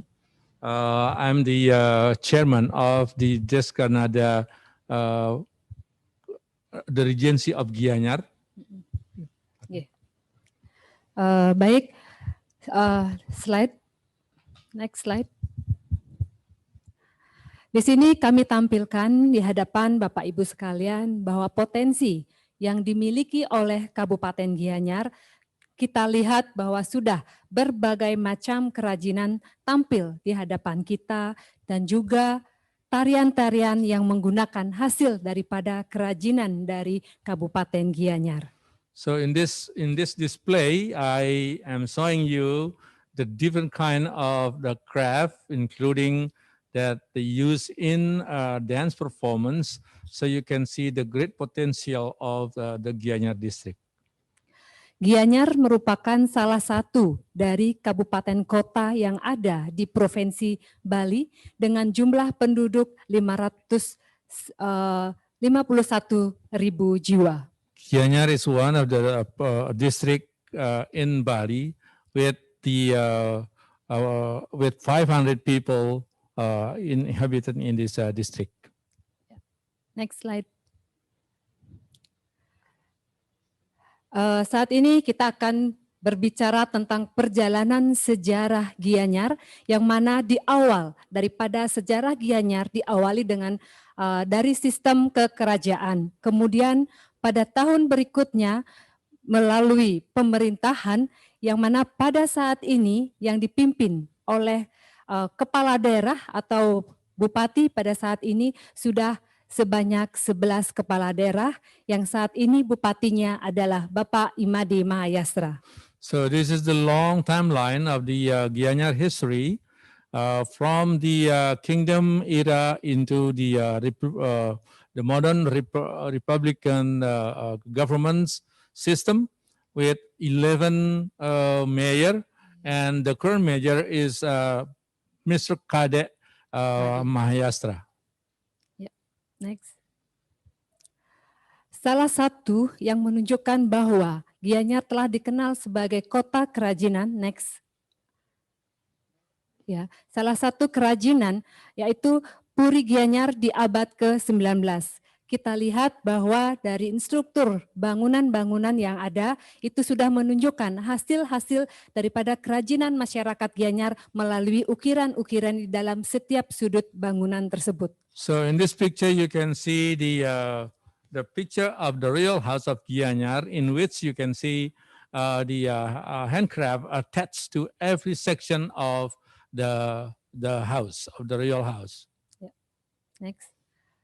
Kemudian kita lanjutkan bahwa perkembangan dari masa ke masa, dari masa kerajaan, perkembangan kota Gianyar banyak dipengaruhi oleh kerajaan Bedulu sebelum ekspansi Gajah Mada hingga pengaruh kerajaan Bali tahun 1580 sampai dengan 1651. Tepatnya pada tanggal 19 April 1771 menjadi Kabupaten Gianyar, Kota Gianyar. So the developments of the Gianyar before became a city of Gianyar in tahun berapa, Bu? Tahun 1771. In 1971.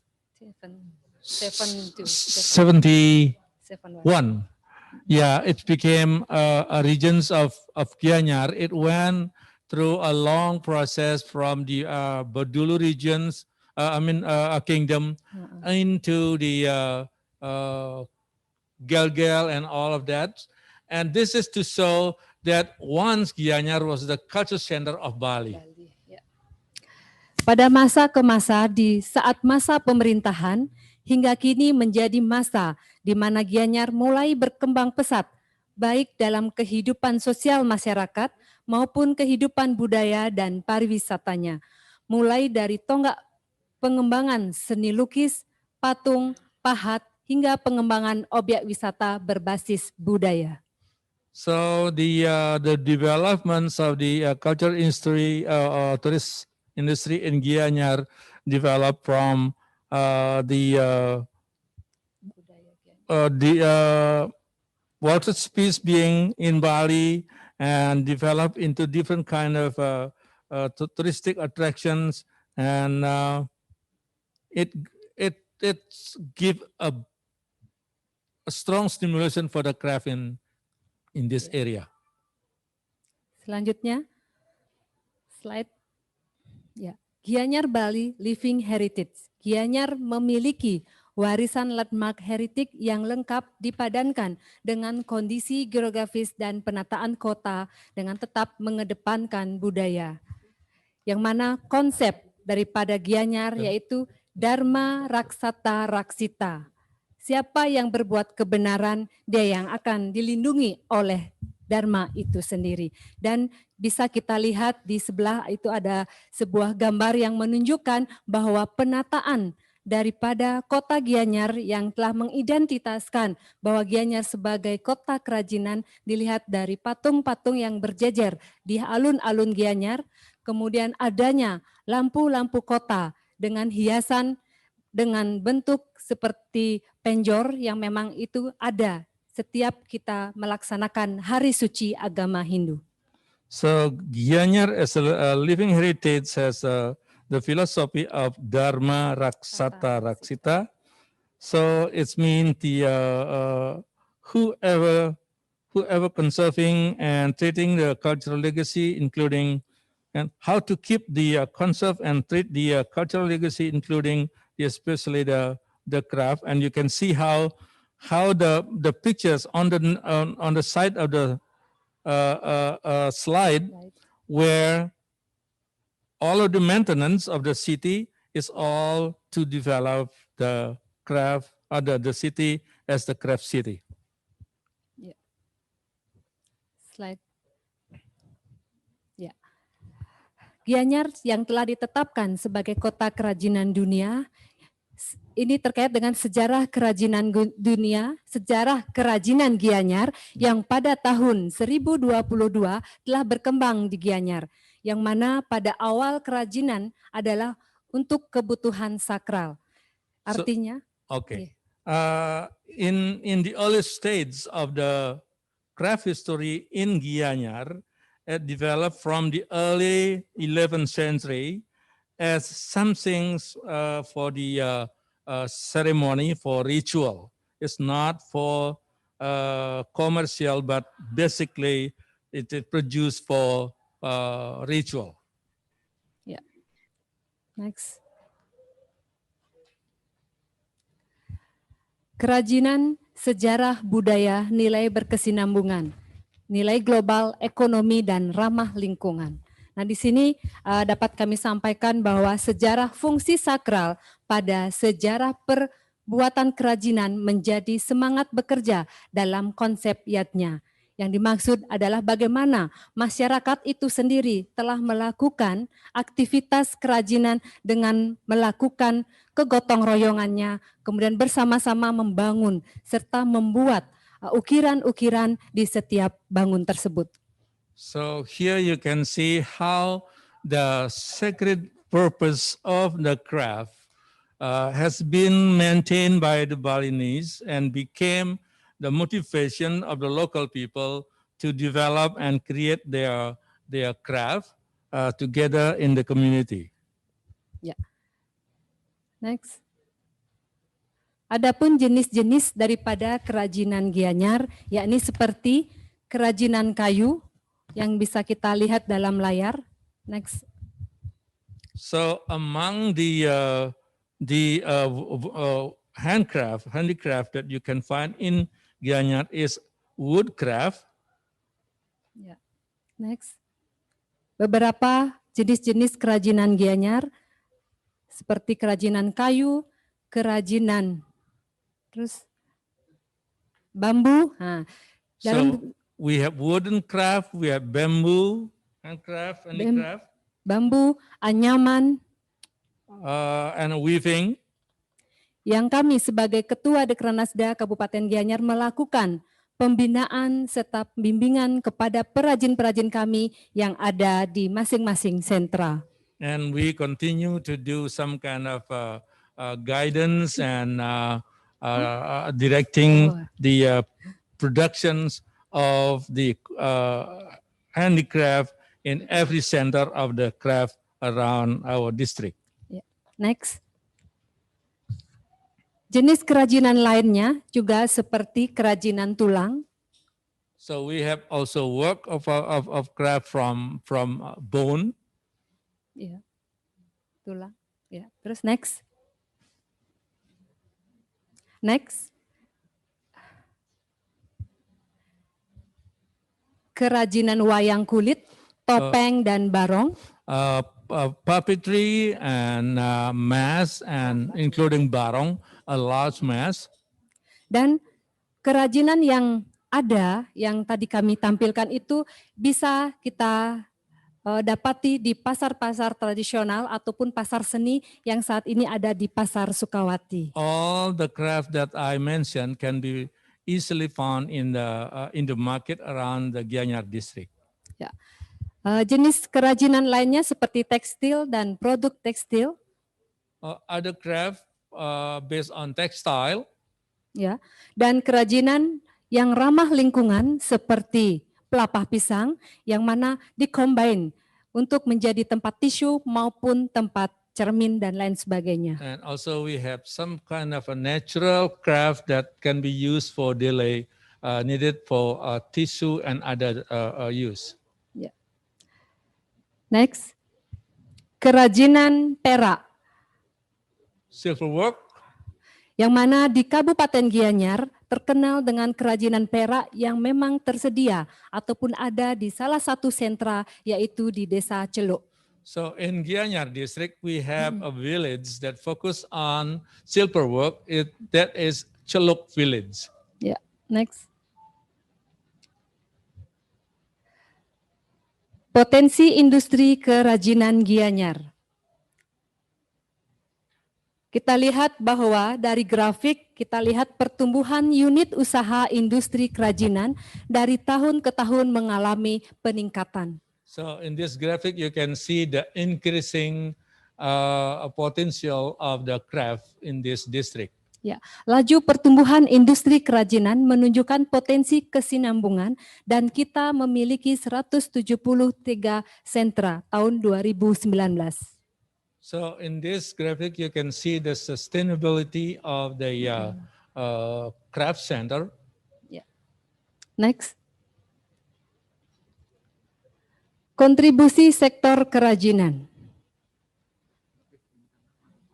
Kontribusi dalam PDRB terkait dengan adanya kerajinan yang untuk meningkatkan pertumbuhan ekonomi itu sebesar 11,77% dengan pertumbuhan 1,28% per tahun. So in this slide you can see the great contribution of the craft to the government system of Gianyar. Tenaga kerja per 2019 mencapai 79.650 orang tenaga kerja. Including workers. Next. Ya. Nilai ekspor, ya. Nilai ekspor per 2019 mencapai 14.672.496 US dollar. Artinya bahwa dengan adanya craft yang ada di Kabupaten Gianyar dan ini juga mendukung daripada nilai ekspor kita ke luar negeri. So in this slide you can see also the great contribution of the craft that also supporting the export of Gianyar to overseas. Adapun strategi di dalam peningkatan di internal, next. Adanya kebijakan dari Bapak Bupati Gianyar dengan adanya jaminan kesehatan melalui program bantuan kesehatan dan juga melalui asuransi ketenagakerjaan, kecelakaan kerja melalui BPJS Ketenagakerjaan. So among the program that given by the Mayor of Gianyar to guarantee the workers, it is to provide insurance of health called BPJS for all of the craftsmen in this district. Ya, dan juga memberikan hak cipta atas kekayaan intelektual yang dihasilkan. And also to help them to find the copyright of their works. Dan juga kepada para perajin dan industri UMKM kita juga bantu dengan pembelian modal melalui Kurda. Yeah, the government's also providing them a source of capital to run their business. Dan kita lihat dalam gambar bahwa kami pada saat itu sedang menerima kunjungan dari Menteri Pemberdayaan Perempuan dan juga kunjungan dari Ketua DPR RI Republik Indonesia. So in these pictures, you can see also when we receive the visit from the Jakarta dignitaries. Yeah, next. Selanjutnya, bagaimana kita menciptakan kemitraan. Di sini kami dari Kabupaten Gianyar melakukan keterlibatan para perajin di dalam berikan program-program kota sebagai kota kerajinan dunia. And how we create partnership. Kemudian memberikan pelibatan perajin dalam acara ulang tahun kota setiap tahunnya. So we have collaboration of craftsmen in the city program, engagement craftsmen in the anniversary of the city, and also event of collaboration between cities of WCC in city of anniversary of Gianyar, amidst the condition of the pandemic as we have now. Ya, dan pada gambar di sebelah ya kami tampilkan bahwa ketika Dr. Gada datang ke Kabupaten Gianyar pada saat itu menyerahkan sertifikat Gianyar sebagai ditetapkannya sebagai World Craft City pada tanggal 21 April 2019. So on the pictures you can see when Dr. Gada hands the certificate to us as the city, the World City Craft. Ya, next.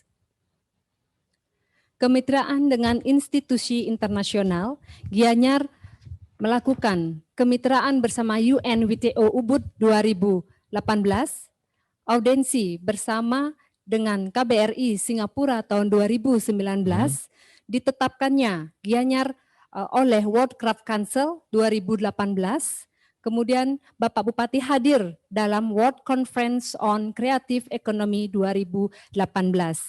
So on the left side slide, you can see the different kind of activities that we have been able to participate to a worldwide cultural institution to create partnership.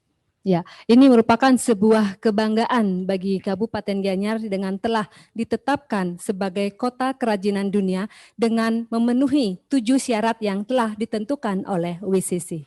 So this is a great honor for us in Gianyar after the World Craft Council designated us as the World Craft City. Baik, selanjutnya. Next.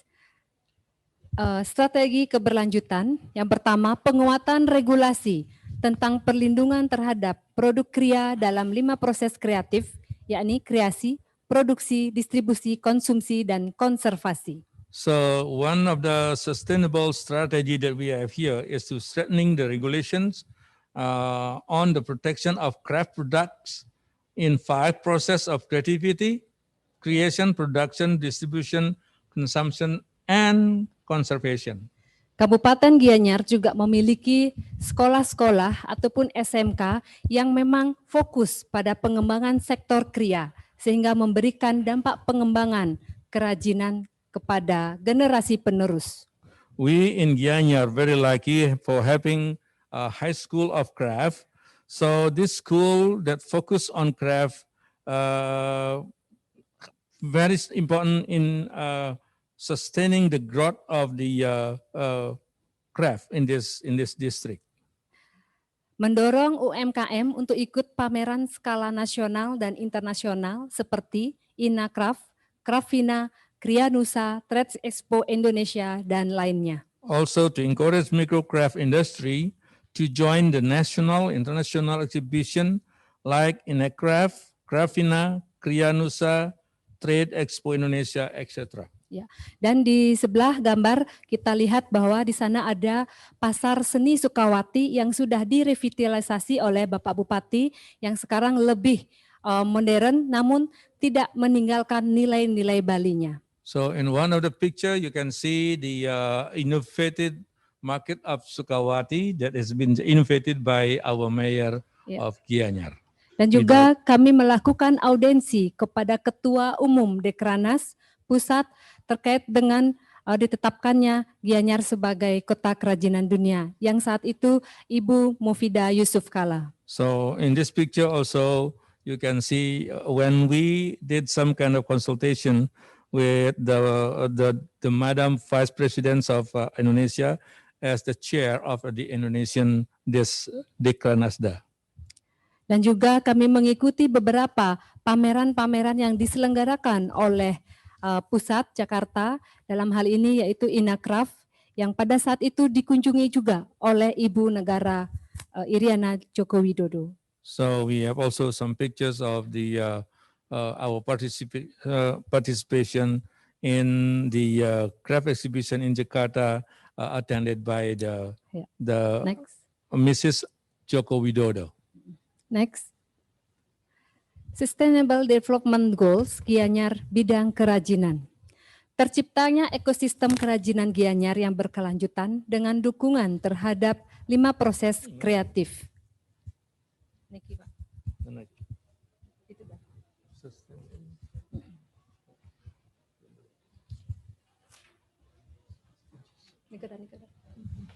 Ya itu dah. Ya, So sustainable development goals of Gianyar Craft City. The sustainable craft ecosystem in Gianyar that support the creative process with the 4 of creative actor in 3 major mutual sector like craft, performance, and culinary.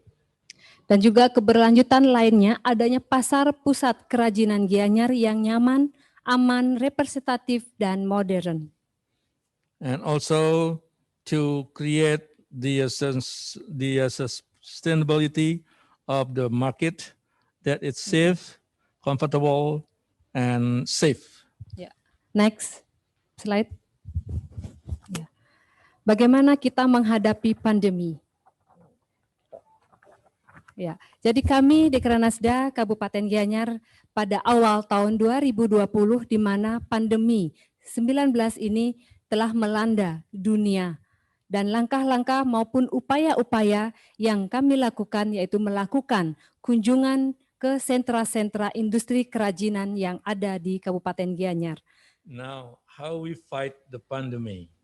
In Gianyar, amidst the pandemic of COVID-19, we have been able to create a program to fight the pandemic.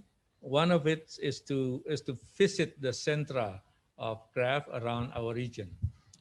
Dan juga kita melakukan pelatihan peningkatan kapasitas untuk para perajin dan di bidangnya masing-masing. Dapat kita lihat dalam gambar bahwa sedang melakukan aktivitas pelatihan maupun bimbingan teknis kepada perajin-perajin yang ada di Kabupaten Gianyar.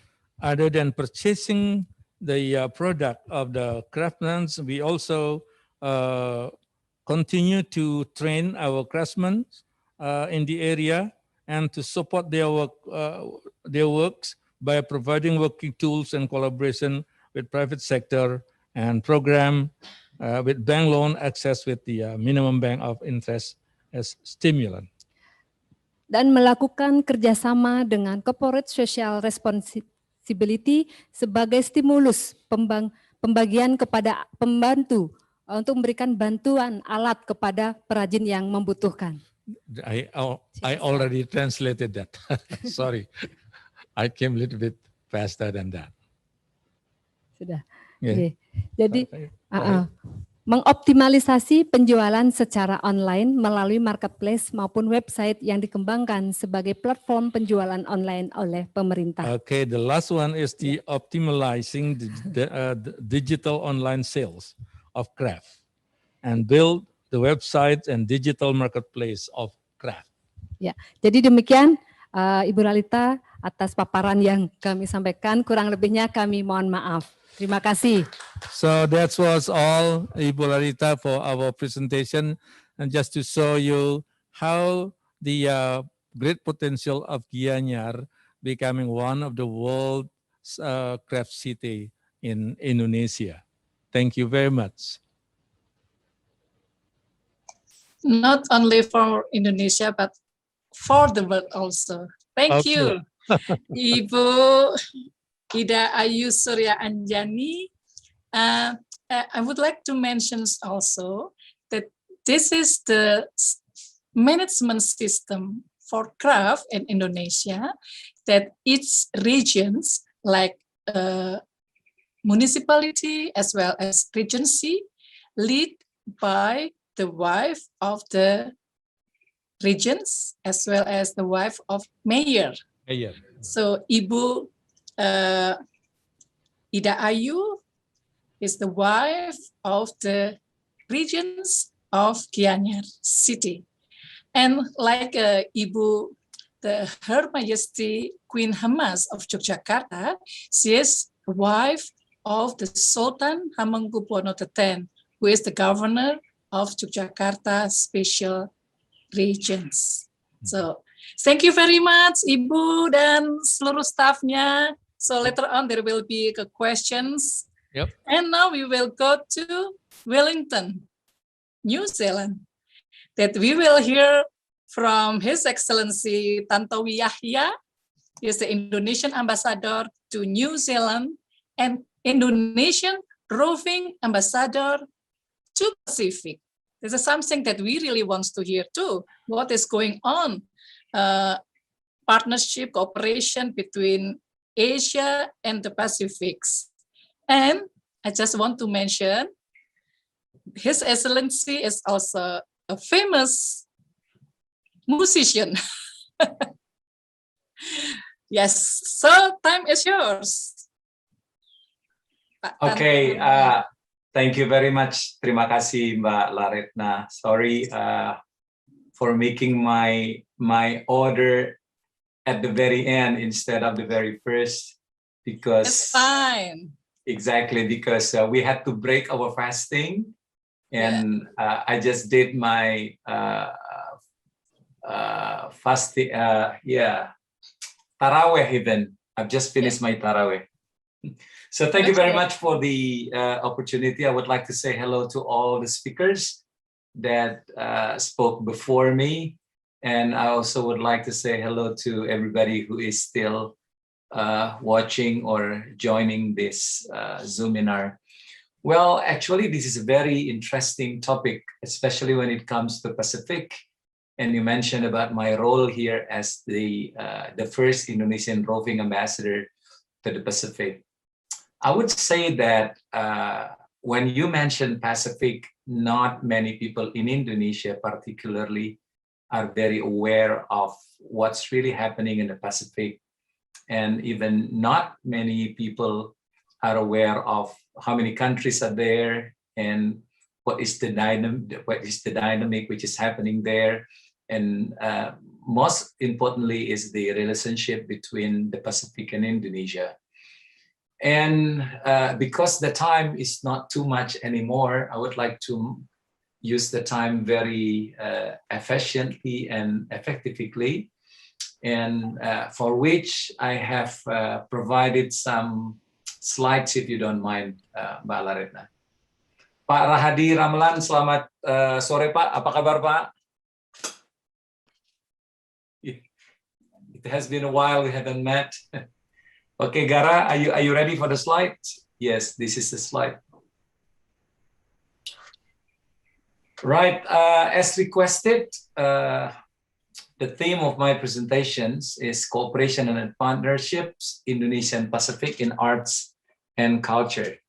For your information, Mbak Laretna, the motif here, the red and white motifs, is the combinations of our batik kawung and batik parang, and the Maori traditional motif, and they look beautiful when we, can you see that? Yes. Yes. Okay. And proudly speaking, I painted the motif. I made the motif. All right, let's go to the first slide. Okay, Pacific region is actually inhabited by 3 large ethnic groups. The first one, or the biggest one, is Melanesia, The Melanesia are the people that lives in Papua New Guinea, Solomon Islands, Vanuatu, New Caledonia, Fiji, Aborigines in Australia, and some parts of Papua, West Timor or Nusa Tenggara Timor, and parts of Maluku. Actually, our brothers and sisters that live in Papua belong to Melanesian race. And the second largest race group or ethnic group is Polynesia. They are the people that live in Samoa, Tonga, Cook Islands, Niue, Tuvalu, Maori, which is the indigenous people of New Zealand, French Polynesia, parts of Manado, and then parts of Maluku. So the difference between Melanesia and Polynesia is very obvious. Melanesia is a bit darker than Polynesia, and they both have curly hair. And the next, or the tiniest race in the Pacific is Micronesia. They are the people that live in Marshall Island, Federated States of Micronesia, Kiribati, Nauru, Palau, and also in North Sulawesi. So those are the races that actually live in the Pacific, and they form themselves as Pacific nations.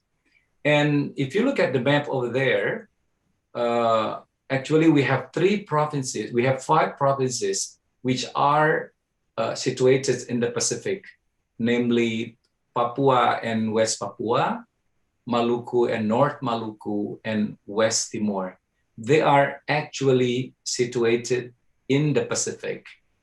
And our brothers and sisters that live in those 5 provinces are predominantly Melanesian, Polynesians, and if you combine with our people that live in North Sulawesi, they are Micronesian. So it is fair to say that Indonesia is also part of the Pacific, because geographically we are located in the Pacific, and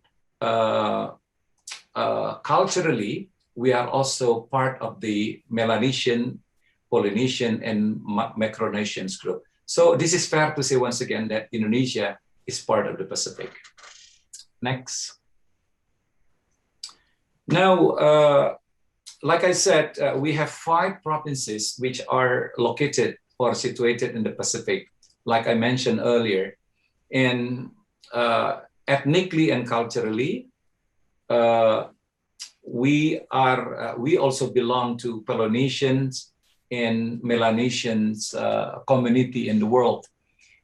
To tell you the truth, we share so many things in common culturally. For instance, like hongi, which is the greetings, the traditional greetings of Maori people. They call it nose kissing. Is actually happening, or we have it also in West Timor or Nusa Tenggara Timor. And if you look at the dances of Maluku, they are exactly the same with those in Samoa, in Tonga, and some other countries in the Pacific. Why they are the same? Because they belong from the same root, or from the same race. And from culinary, our people that live in the eastern part of Indonesia, it's exactly the same things which are eaten by the people in the Pacific. For instance, like sagu, sweet potatoes, taro or talas, breadfruit, jackfruit. And in terms of language, because we belong to Austronesians language group, we share so many words, and both pronunciations and meaning are which are exactly the same with some languages in the Pacific. For instance, when we say five in Indonesia is lima. In many countries in the Pacific, they also call it lima or rima. And langit, we call langit for the sky. In some countries like Samoa, Tonga, they call it rangi.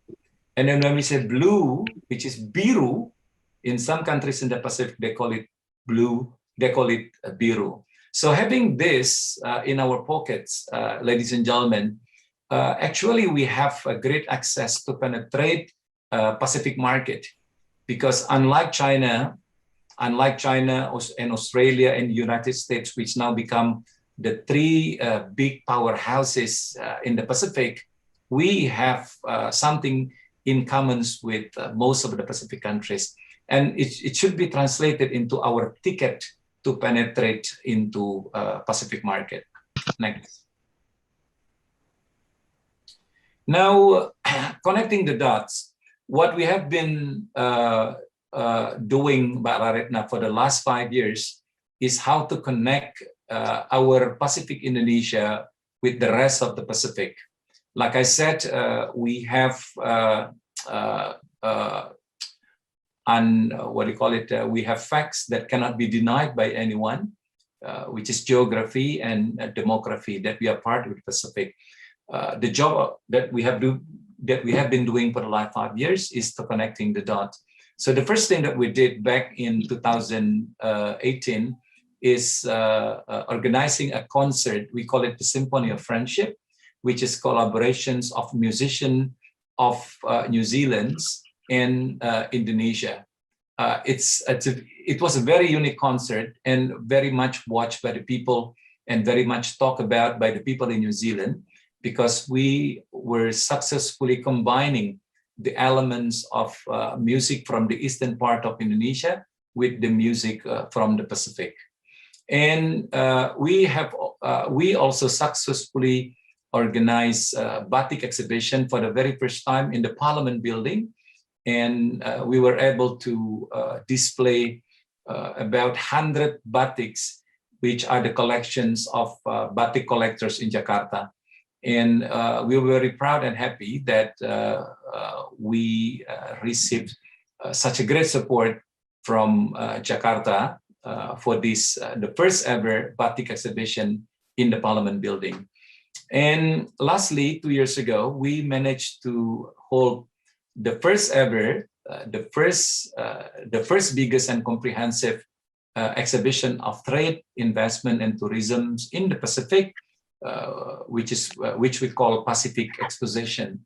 So Pacific Exposition until now is the biggest and the largest and the most comprehensive exhibition ever done in the Pacific, and it is initiated by Indonesia with the support from the government of New Zealand and Australia.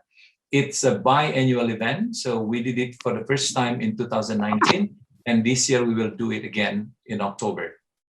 Next. Now, I would like to discuss specifically, Mbak Laretna, about batik, because batik can connect Indonesia and the whole Pacific. Why I say that? Because batik is daily wear, both in Indonesia and in the Pacific. So if you go to the island countries like Samoa, Tonga, Fiji, Kiribati, Tuvalu, every day they wear batik.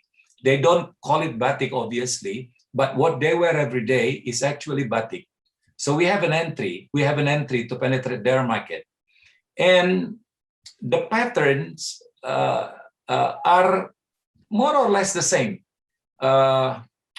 Some of our batiks playing much in flower motifs, and this become very popular motifs and well accepted in the Pacific. And our batik normally use dark theme or dark colors, except some batiks from certain areas in Indonesia, which portrays brighter colors. Now in the Pacific, all of the batiks are bright colors. They love bright colors. And batik in Indonesia is also official wear, and so is in the Pacific. So in the Pacific, like in the countries I mentioned, they wear short sleeve batik for daily wear, for work, but for official events, they use batik. Yeah, they use batik, but with the long sleeve. So again, if we take batik as a ticket to penetrate into the market, I think it will be very successful. economically and also culturally. Next. Now, talking about batik, Mbak Laretna, of course, we need events. From our observations, there are 3 big events which should be considered by Indonesia. The first is our own event, Pacific Exposition. This year, there will be a special segment for batik fashion show. So we are planning to invite some designers when the borders are open from Indonesia. If not, we will only invite their designs from Indonesia to be worn and to be designed by the local designers here in the Pacific. And this one-day fashion show, we plan to do it outdoor on the streets, will combine the work or the designs from Indonesian designers and the Pacifica or the Pacific designers using our own materials or their materials. And I think this is a big chance for us to introduce batik in a very informal mood. And there is an annual event which is a very international event, which is WOW. WOW means World of Wearable Art. Many times designers from Indonesia receive the utmost or the utmost trophies for their designs. I propose that Yogyakarta and Gianyar, to being the craft cities in Indonesia, organize a sister city program with some cities here in New Zealand. So talking about craft cities in New Zealand, we don't have as such like what we have in Indonesia, but there are plenty here. So I can see here there are more than 10 cities here in New Zealand, big and small, which can be considered as the craft centers or craft cities of New Zealand. Next. Now, we have a project for this year to present batik in a very international atmosphere with 3 reasons behind it. The first, we want to present batik and elegant with traditional ethnic touch, and the batik should be easy to design according to the local taste and standards, and versatile for any occasions. So these are the 3 key issues behind the success of batik if we want to penetrate the Pacific market. So they should be elegant, right? And then easy to design, and then they should be versatile. I mean, they can be used for many different occasions. Next. Now, we'd like to share with you our tips for well-received batik in the Pacific.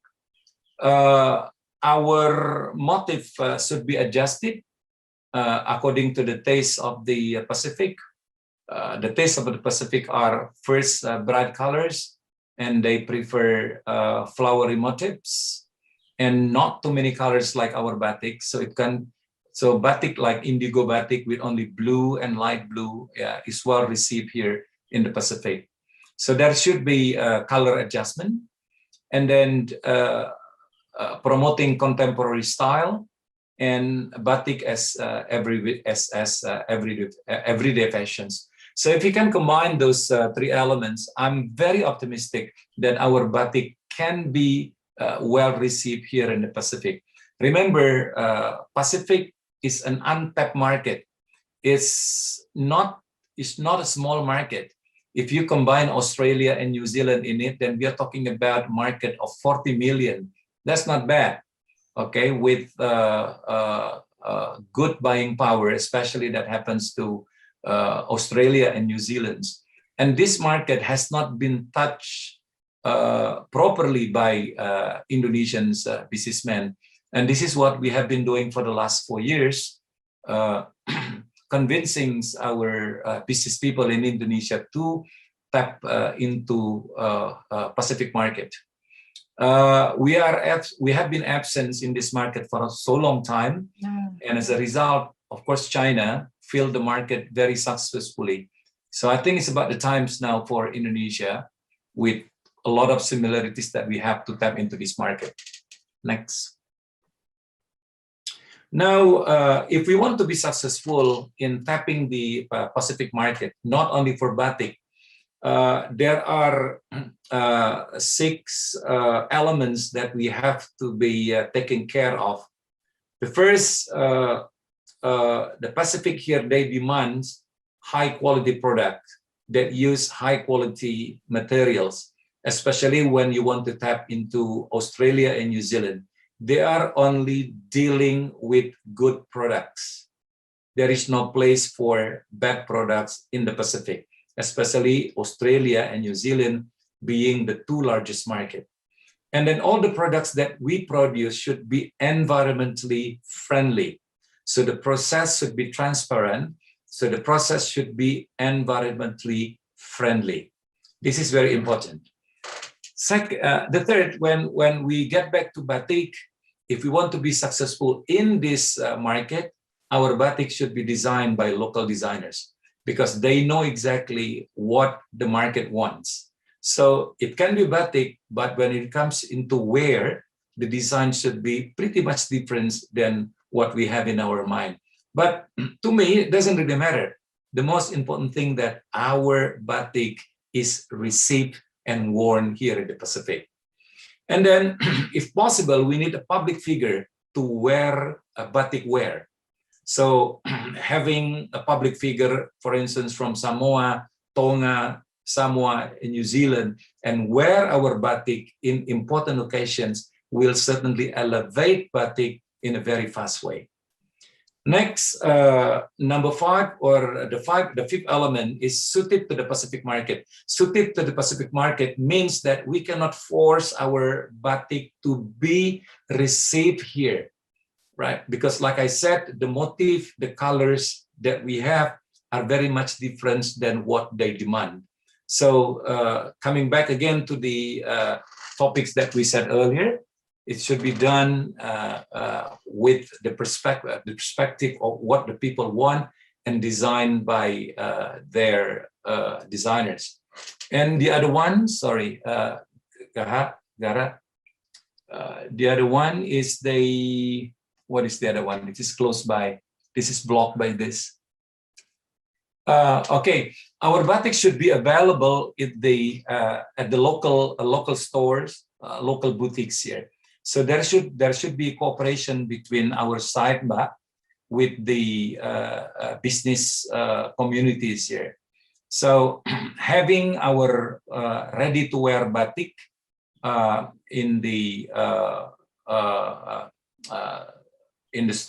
shops or the boutiques will be very helpful in engaging our batik with the local community easily. Next. Now, don't look at me, but this is me wearing your batik. Okay, that is indigo. It's our model. Yeah, exactly. Figure. Exactly. I wear your batik and I make it into a blazer, and then I wear it all over the places here in New Zealand because I cannot afford to pay models. So I make myself your own model. Right? Thank you. It's very well received. Yeah. So for the Pacific community, especially those in Australia and New Zealand, batik has become familiar sight in various occasions. Okay. However, growing fondness to wear batik has always been our focus in Wellington. Our continuing aspiration for innovative breakthrough to promote batik as a fashion choice for foreigners, especially in the Pacific. So the pictures that I present to you now are actually real. So the first picture here are the bule or the Kiwis, the New Zealanders, the New Zealand women, and they wear their batiks. They are so proudly, and then the batiks they look really good at them, you know. And the second one here is the fashion show that we did some months ago. We used the local models and then wearing our batik, and again designed by local designer. And it happens the local designer is Indonesian. I think he's from Jogja, but he has lived here for many years. So he knows the taste of the local market. But yet, you know, the batik here looks very different and well received by the people here. Next. All right. Now, before I close, New Zealand has no craft cities like we do. Okay, we have Bali and then we have Gianyar. Here in New Zealand is a very small country. It's a country of 5 million, but it's a growing market for good quality products. There are more than 10 cities which I can call as the craft cities. And the products that they wear here are actually 3: weaving, carving, and then tamoko or tattooing. So weaving is very, very popular here among the Maori people, and also the carving. The carving, they are excellent in carving the bones, like what I wear now is the sperm whale bones. This is the gift from the king, one of the kings of Maori, and they are also good in carving the greenstone. The greenstone, which is the local stone, which is very precious. And also, of course, they are very good at carving the wood, just like our people in Bali and Jepara. The motifs are pretty much different, but then we can find similarities in the details. And another craft which is not popular in Indonesia is tattooing. Tattoo is very familiar here in the Pacific because it is regarded as the class in the society, and also this is a part of religion as well. So that's why most of the male and even women right now, especially the indigenous people Maori, most of them have tattooed in their body. Of course, it is not applicable in terms of cooperations with Indonesia. So that's all from me, but Lorena, I'm more than happy to receive questions from the floor. Thank you. Oh, thank you very much, Bapak Tantowi Yahya. That was open our eyes to see how huge of Pacific and how many islands there, and how many similarities with in Indonesia. And it's better to come up with a question and answer because I cannot make a resume for all of what we discussed today. But anyway, I do hope that that will be also question and answer, not only from the participant, but also from all the panelists, because each of you having very interesting topic in your presentations. Okay, silakan. And I will invite Tali Sif from Israel, that she mentioned about the presentations of all of you that broaden open her eyes. Tali, are you still there? No? Yeah, now I'm not on mute. Okay, yes, please. Well, I would like to thank all the panelists for a real wide variety of views and analysis that we were able to share. When I came to participate in the Batik summer course, I was not fully aware of the wide angle of this topic, and it's very important for me.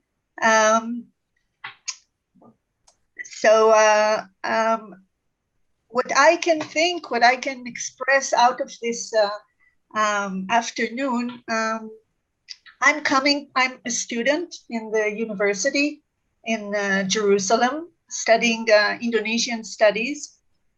But I come from the tourism field. I've been working for the past 27 years in Indonesia as a tour guide, doing special cultural tours. bringing tourist groups and developing a special angle into the culture. So this whole topic is so relevant. And I have some points I would like to share with you. First of all, the pandemic, it's true that it affected a lot all the arts and crafts, but this is something that will end, hopefully soon, but it will end. But the decline of the crafts, like the decline of the batik in Yogyakarta, has started before the pandemic.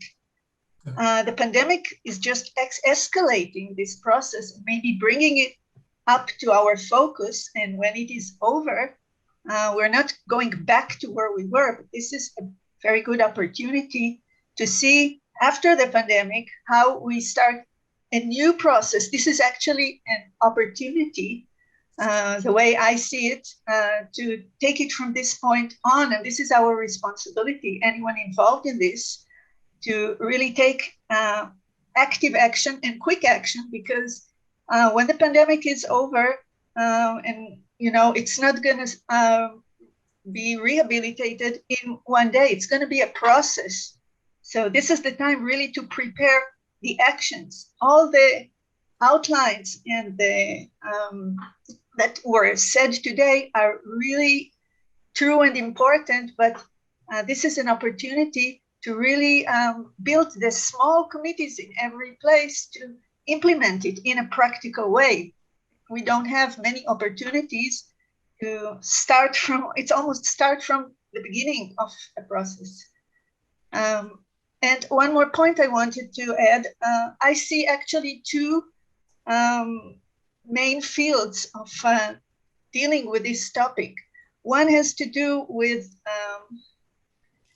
preserving the traditional styles and craft.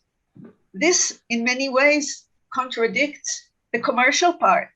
If we want to build a community, there is not much demand practically for all the traditional parts. There is more demand, like the ambassador talked about, to bring new ideas, new styles, innovate it, so make it practical, make it contemporary. So there is, in a way, a contradiction in the approaches, as I see, should be different. I think there is not much practicality in the traditional part, but this should be focused for heritage, cultural heritage, cooperation between universities dealing with art, between museums, national museums, textile museums, exhibitions, much more than there are now of really the traditional styles. This will forever remain the heritage of Yogyakarta, these traditional styles forever, but it has to be kept and seen and shared in other cultures. As at the same time, if you want to look at the community and how you keep it going on, because the tradition will not go on, it has to be preserved. But if you want to keep it on and use the traditional techniques and implement it in contemporary styles and commerce, and how to use the local community, which I do in my tours, how to take a local community and make it multi-purpose, using the crafts, using workshops, using the local people to see the local life and the village and the food and everything near the historical monuments, to make it a multifunctional visit of a tour. So these two approaches of keeping the traditional side in museums and universities as heritage and developing the commercial side of the community, these are two things if I'm looking at it from practical eyes. I learned this all from all the panelists today. It's been really eye-opening for me. Thank you all. Thank you, Tali. Before I going to the panelists, I just want to remind that the first Professor Rahardi mentioned there are a lot of cooperations and partnership in the globe. And then Mr. Tang also mentioning regarding the importance of the transmissions to the young generations. And Edric showed us how is also the growing up of the World Craft City in these regions, and the connections as well as the partnership already develops, and we need more and more. And Ibu Dayu mentioning regarding the importance to have the quality of craft, that in Bali, of course, the sustainability, including the eco-friendly, is part of the importance of the products in there. And His Excellency Tantowi Yahya mentioning about the we can say forgotten market. I'm sorry to say, but that is true, because now we have to open also our neighbors. That is something that huge potential things that we can develop in the regions, in these regions. So we have a lot of things to discuss today, but I would like also to the panelists, if you have something to focus, to reply, to respond. Pak Rahardi, plus monggo Professor Rahardi. It is really interesting discussion, especially from Steli from Tel Aviv. I really agree with her. The problem after the pandemic is we are losing a lot of skilled people, especially in batik. Maybe more than 60% of batik workers, they are already not doing batik anymore. They have another job, even sometimes back to the old job. If you lose the skill, or if you don't use the skill in a disruptive way like this, within 1 year, you will lose all. Only not 20%, but almost 80% to 100%, their skill will be lost. So it is now the time really to take action how these skilled people or the batik can get their job. Not losing their job on batik to be just a normal trader or something like else, but back to batik. I'm really worried because I have the experience. I work in the industry before. If you disturb all of the process of the skill, you will lose it. And you cannot recover anymore within short time. I agree fully with Mr. And the second is really, if in Pacific region, especially Pak Tantowi Yahya, if you don't have the craft city according to WCC, we can start with the sister city. Take a part of city, for instance, in Berlin, not the city Berlin, only part of city Berlin have the small region and district, they can cooperate with another city as a sister city. Maybe we can start the Pacific area as a sister city, not really quote unquote the what is craft city according to WCC, but just really sister city between one of city in Indonesia and another city somewhere in the Pacific or the New Zealand. I think that is two things I want to what is because I'm really very with Ms. Stelly about the disruptive workers and the what is in the craft, because besides the disruptive, the craftsmanship will be going down. You cannot reach again the real craftsmanship what they had before. And maybe the last one is I want to Pak Tantowi to be very clear. Are we using the words batik on the same meaning? Because if we talk about the batik, according to the here what we decide is the process. Is the very important is the process through using wax and also what is dye. I don't know whether we use the same meaning of the batik, whether we understand the same thing. That's all. Thank you very much. Thank you, Professor Rahadi. First, let me respond that, Mbak. Yeah, Directly, Pak Tantowi, Thank you. please.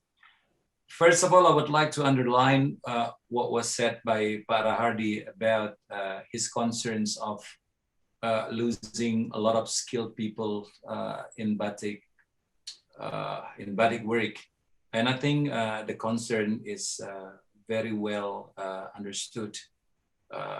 As we understand, during the pandemic, most of the industries are hibernating, including the batik industry. The loss of the people who are engaged in this business is actually a loss to us as a country, which is well known as the origins and as a center of batik in the world. And regarding the word of batik in the Pacific, I fully understand. I fully understand what you said, that batik is only the process of making the design by using the wax and the chanting. This is called batik. But we don't have any other name to say the batik that we have to the world rather than saying it batik. And Alhamdulillah, Pak, it is well received that when it comes to batik, it's Indonesia. Batik is Indonesia. So despite of the effort of some other countries like Malaysia to also own batik, but happily speaking, that when it comes to batik, the imagination of the people in the world has always been to Indonesia. So the same concept is now being implemented in the Pacific, especially in New Zealand. So we have been doing this for the last 4 years on how to promote batik in many different ways, in many different styles. And the common steps that we are taking right now is like I just presented. So we did batik exhibitions in the prestigious buildings like the Parliament, so that it was attended by top ranking people, and also the people from the business community. And second, we are very active in motivating our designers here, both from Indonesia and from New Zealand, to use batik as their base of creativity. And Alhamdulillah, once again, Pak, you can see, I can send it to you, the pictures of how batik has been developed in such a way that it can be worn, it can be accepted by the market here in the Pacific. Thank you. How about a sister city? Maybe you have to respond also, Pak Tantowi. Actually, the big cities in New Zealand are very tired of the concept of sister city because most of them are not productive. So they become very choosy in selecting which cities to be selected as the partner in the sister city program. So unless we come up with brilliant ideas and it is promised to be productive, it's not easy anymore here in New Zealand to persuade cooperations in sister city scheme. But with batik, I'm still having confidence, Mbak Laretna, Pak Rahadi. With batik, I'm still very confident that we can establish a sister city program, not only with the cities in New Zealand, but also cities in Australia and island countries in the Pacific, like Samoa, like Tonga, like Fiji. I think they are still very welcome in establishing sister city cooperation with some cities in Indonesia. Okay, thank you, terima kasih. Edric Ong, I saw you will say something, please. Edric Ong dari Kuching, Malaysia. I am actually, you know, every time I hear the news, the news on markets and what's happening, business news, I hear that China is on the rebounds. that the economy is rebounding in China, and then the rest of the world will probably be starting. After that will be USA and all that. So I am actually very curious to find out whether as the markets come back, whether our craft cities do feel a difference.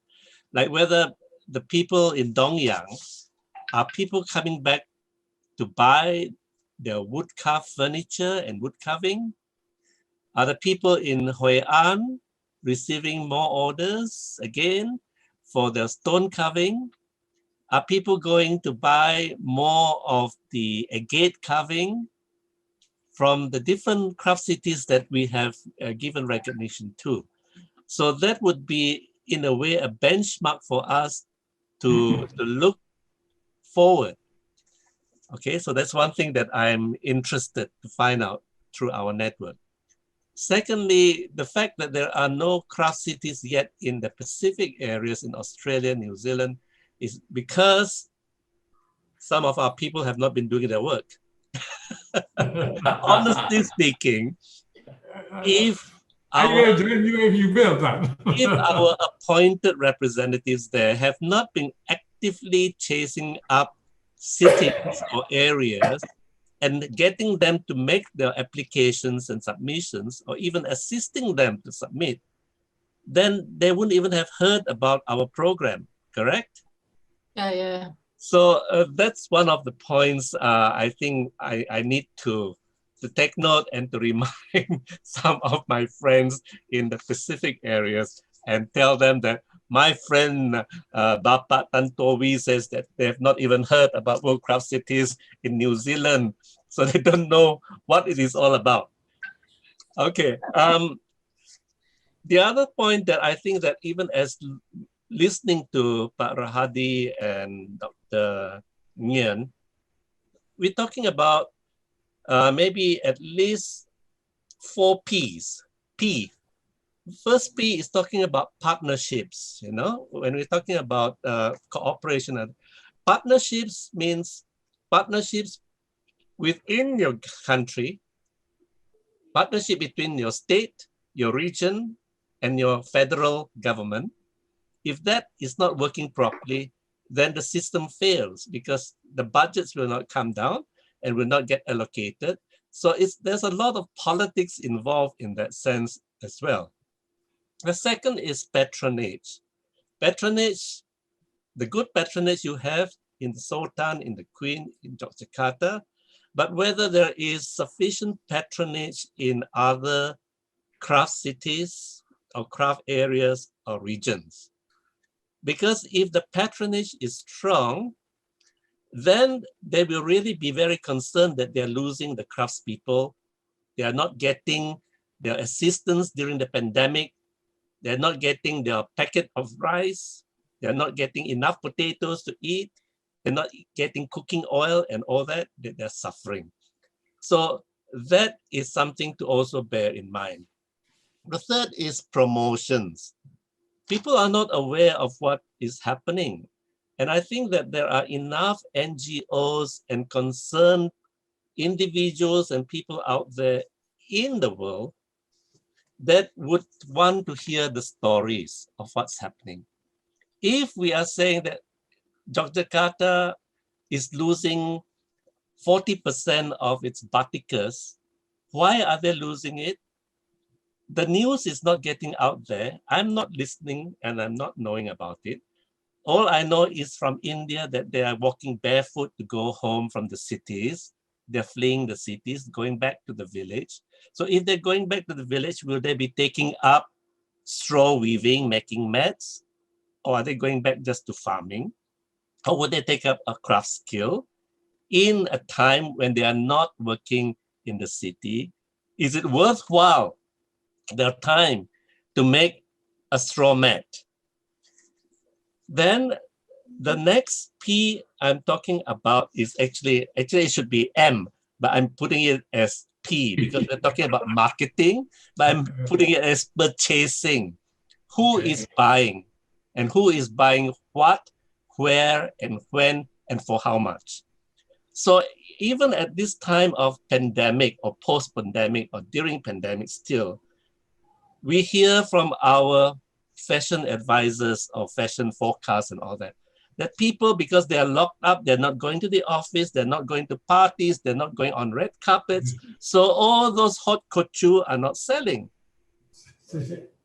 My people, my friends in Sarawak, they have no weddings to go to because they are restricted on how many they can invite. So how many people, if it used to be a 5-day Malay wedding party, right? And you're invited to 5 days, you'll have 5 different kinds of baju kebaya to wear. But now you're invited to only one, right? And even in that one, there are only 30 people invited. So would you be spending a few thousand ringgit for an outfit? No. It's, yeah, only 30 people is going to see me wear this. Maybe I'll recycle an old dress from my cupboard and wear it again. So these are the things that we have to then be very sensitive to and what's happening. Okay, the other thing about promotion is that, as we say, we are all going digital. We don't have physical fashion shows and fashion weeks and promotions. So all of us are now taking part in International Digital Fashion Week, right? So maybe one of the ways in which we can do promotions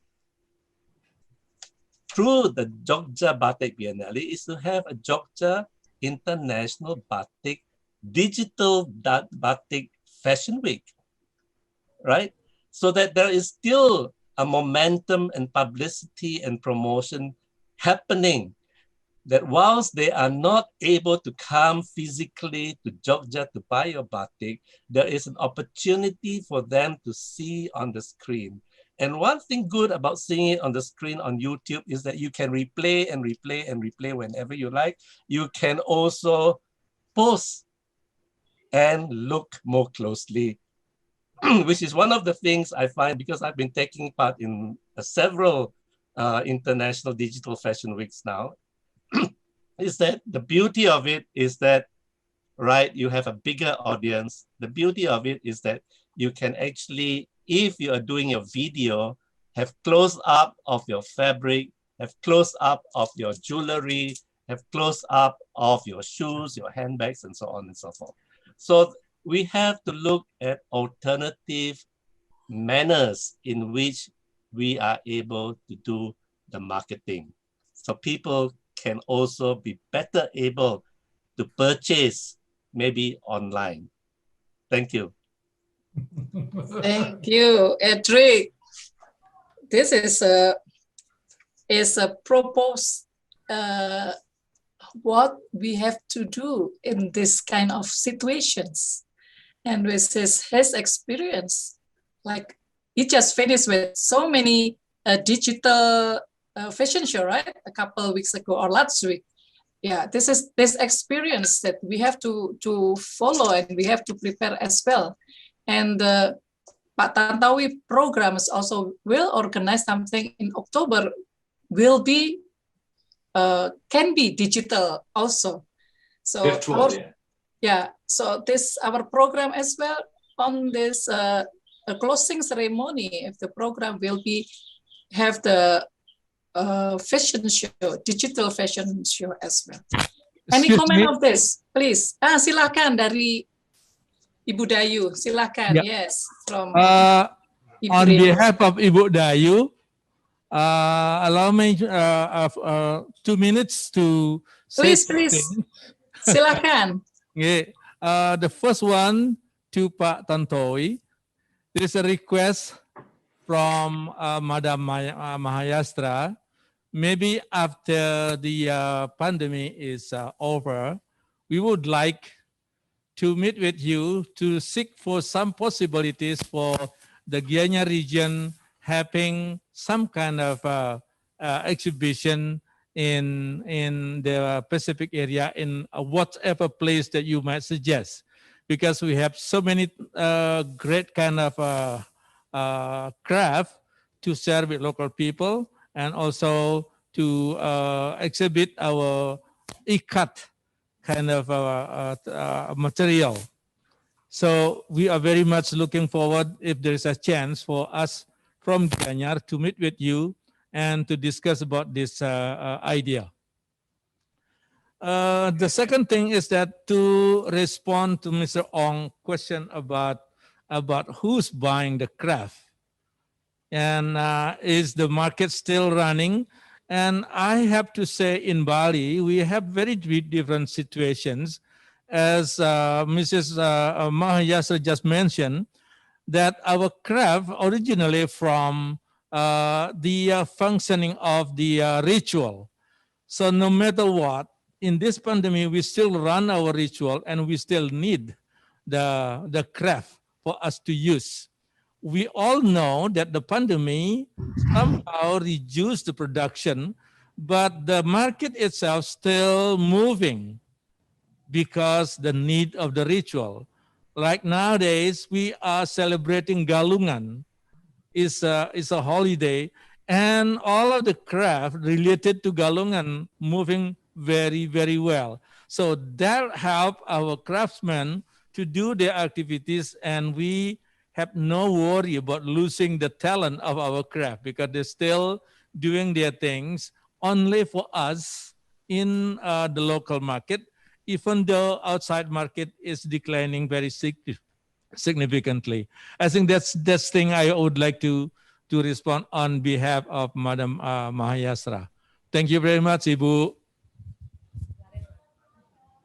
Thank you, Madam Dayu dan Pak Dibya ya, atau Pak Windya. Terima kasih, thank you. I think this is a real partnership. Connection will be then soon begin from Gianyar to New Zealand. Pak Tantowi, please. Okay.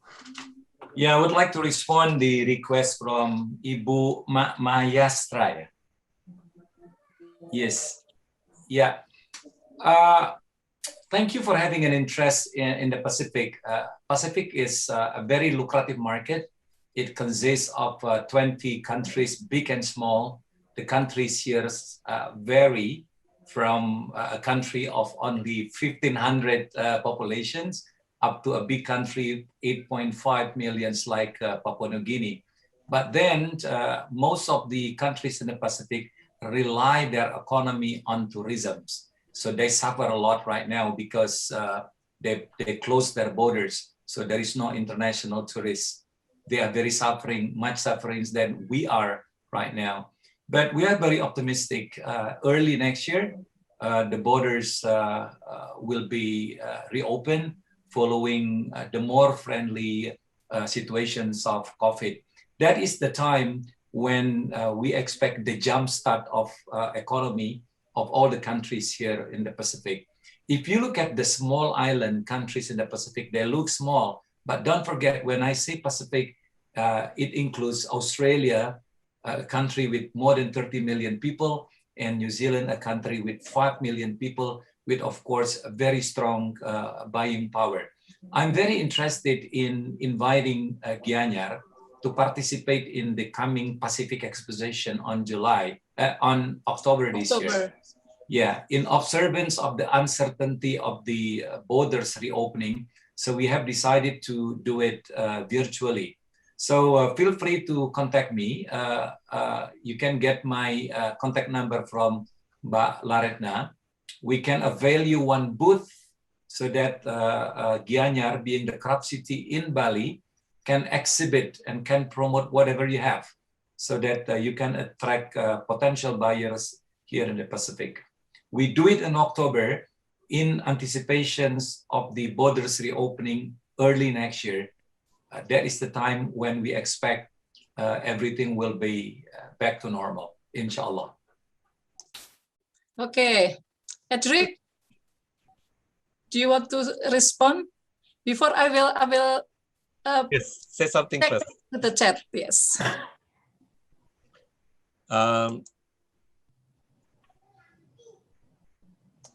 Okay, I just want to maybe add on to what Tali Tali was talking about, because you've been in tourism for over 20 years, right?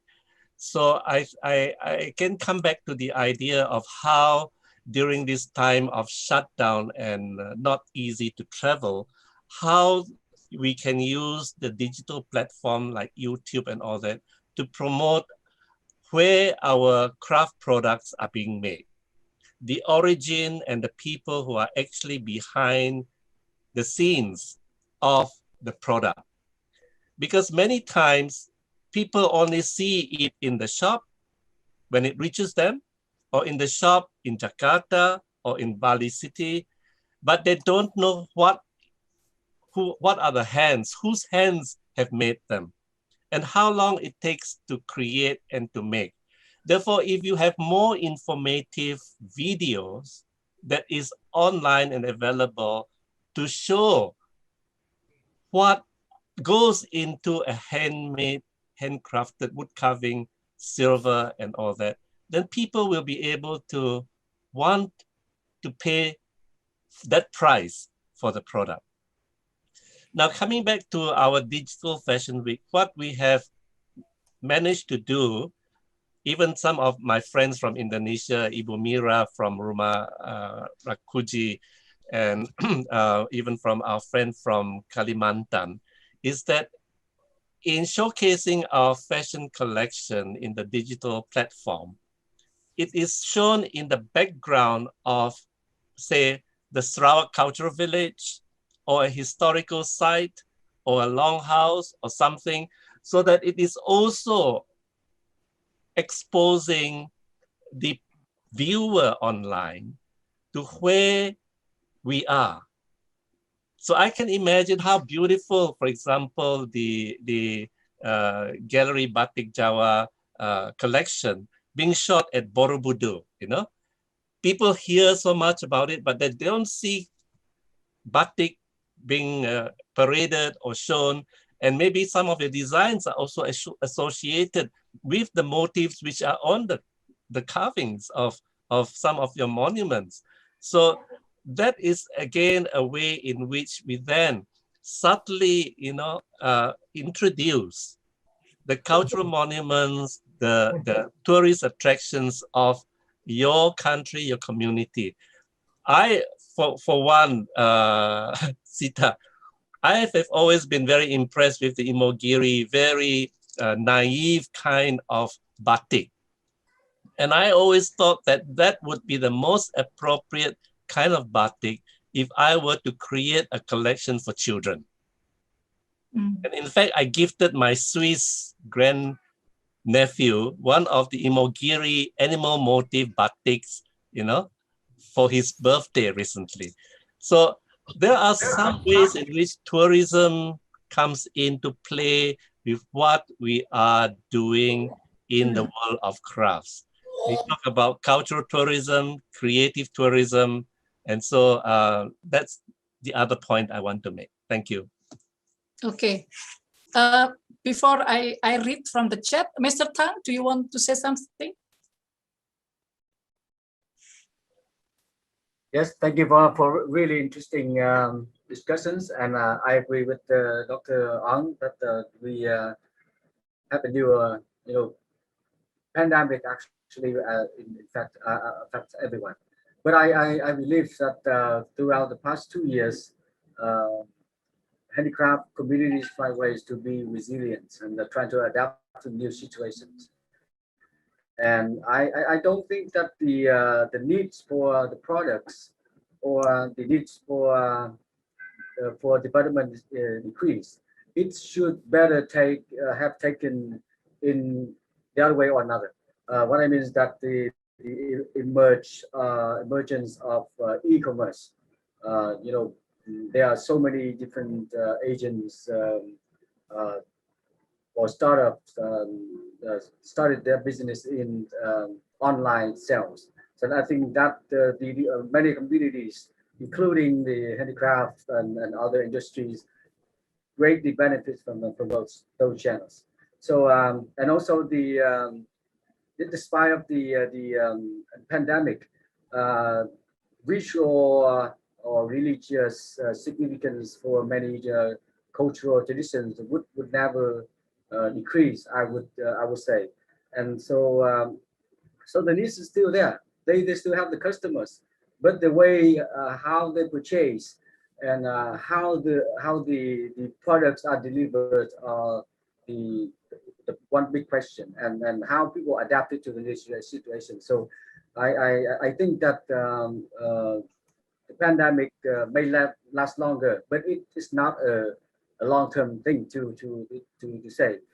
But back to what I mentioned about in my presentation, there are fundamental and permanent, I think, challenges for handicrafts in general. Let me share my screen one more time to just to show my point that even in the you see on the right side is a photo of one Western woman, and the other one is one of the obviously the Southeast Asian lady.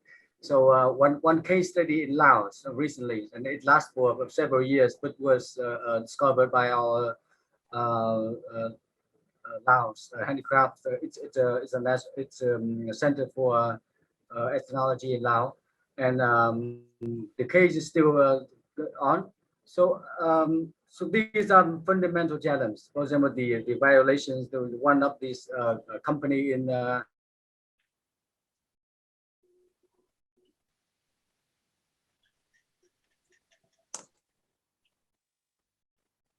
is stop,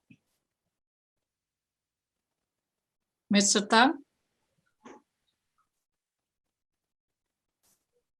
Maybe the internet. Yeah, he's frozen. Yes, he is frozen. Yeah. Okay. I think maybe we have to close already. Yeah, we almost to wrap up. Almost, yes.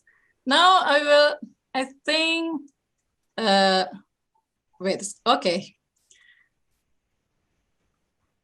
He's still, oh, he is gone. I do hope that he will come back before it is closed. And I just want to read some points from the floors from our participants. And first of all, is questioning, can they have all the presentation from you all, yes. The panelists? It is okay? Yes. Okay, we will give it to you. And then they are very happy with this. And some comment from Ibu Anggi Bambang that there is an Indonesian corner at Auckland University to introduce batik. This is one comment. And also some Mariko Komeda from Tokyo, very instructive session. So the survival of crafts in only when there is a demand. So I think the comment from Ibu Dayu regarding in Bali, because all the craft is still used for daily life. So the demand is there. Although the pandemic, because with offering or the ceremony, they need the craft that produced by people itself. So Mariko interested in various ways of market creation, mentioning in the presentations. Yeah, this is make inspirations for many people. And then special thing from Yamano, Ibu Susi. She lives in Japan. Ibu Ida Ayu, your ikat is wonderful, and thank you for your presentation about Gianyar. So ikat is Ende, yeah. The name is Ende. Dr. Ong, ideas are very much welcome, very inspiring. Mr. Ong's ideas are very much welcome, very inspiring and encouraging. Thank you, Mr. Ong. Luar biasa. We do hope that the craft will be conserved and developed. Thank you very much for committee and all the panelists. Mugi Tanah Rahayu. And thank you very much. And we have to close our sessions. And once again, we are not finished here. And that's why I'm not making the conclusions, because we still have 4 more forums that we will also focus on the organic craft and cultural landscape, and then the role of the communities and sustainable developments, and how is intangible heritage and the sustainable development, and finally, heritage economy and promoting sustainable development. So there will be still 4 forums, and everybody are welcome. We will send to you all the invitations, and please have your time. And once again, on behalf of the Universitas Gadjah Mada, my gratitude to all of you, the panelists, Ibu Ratu Hemas, Pak Gatot Saptadi, and all the audience for today. Terima kasih. Sampai ketemu lagi. We will meet again.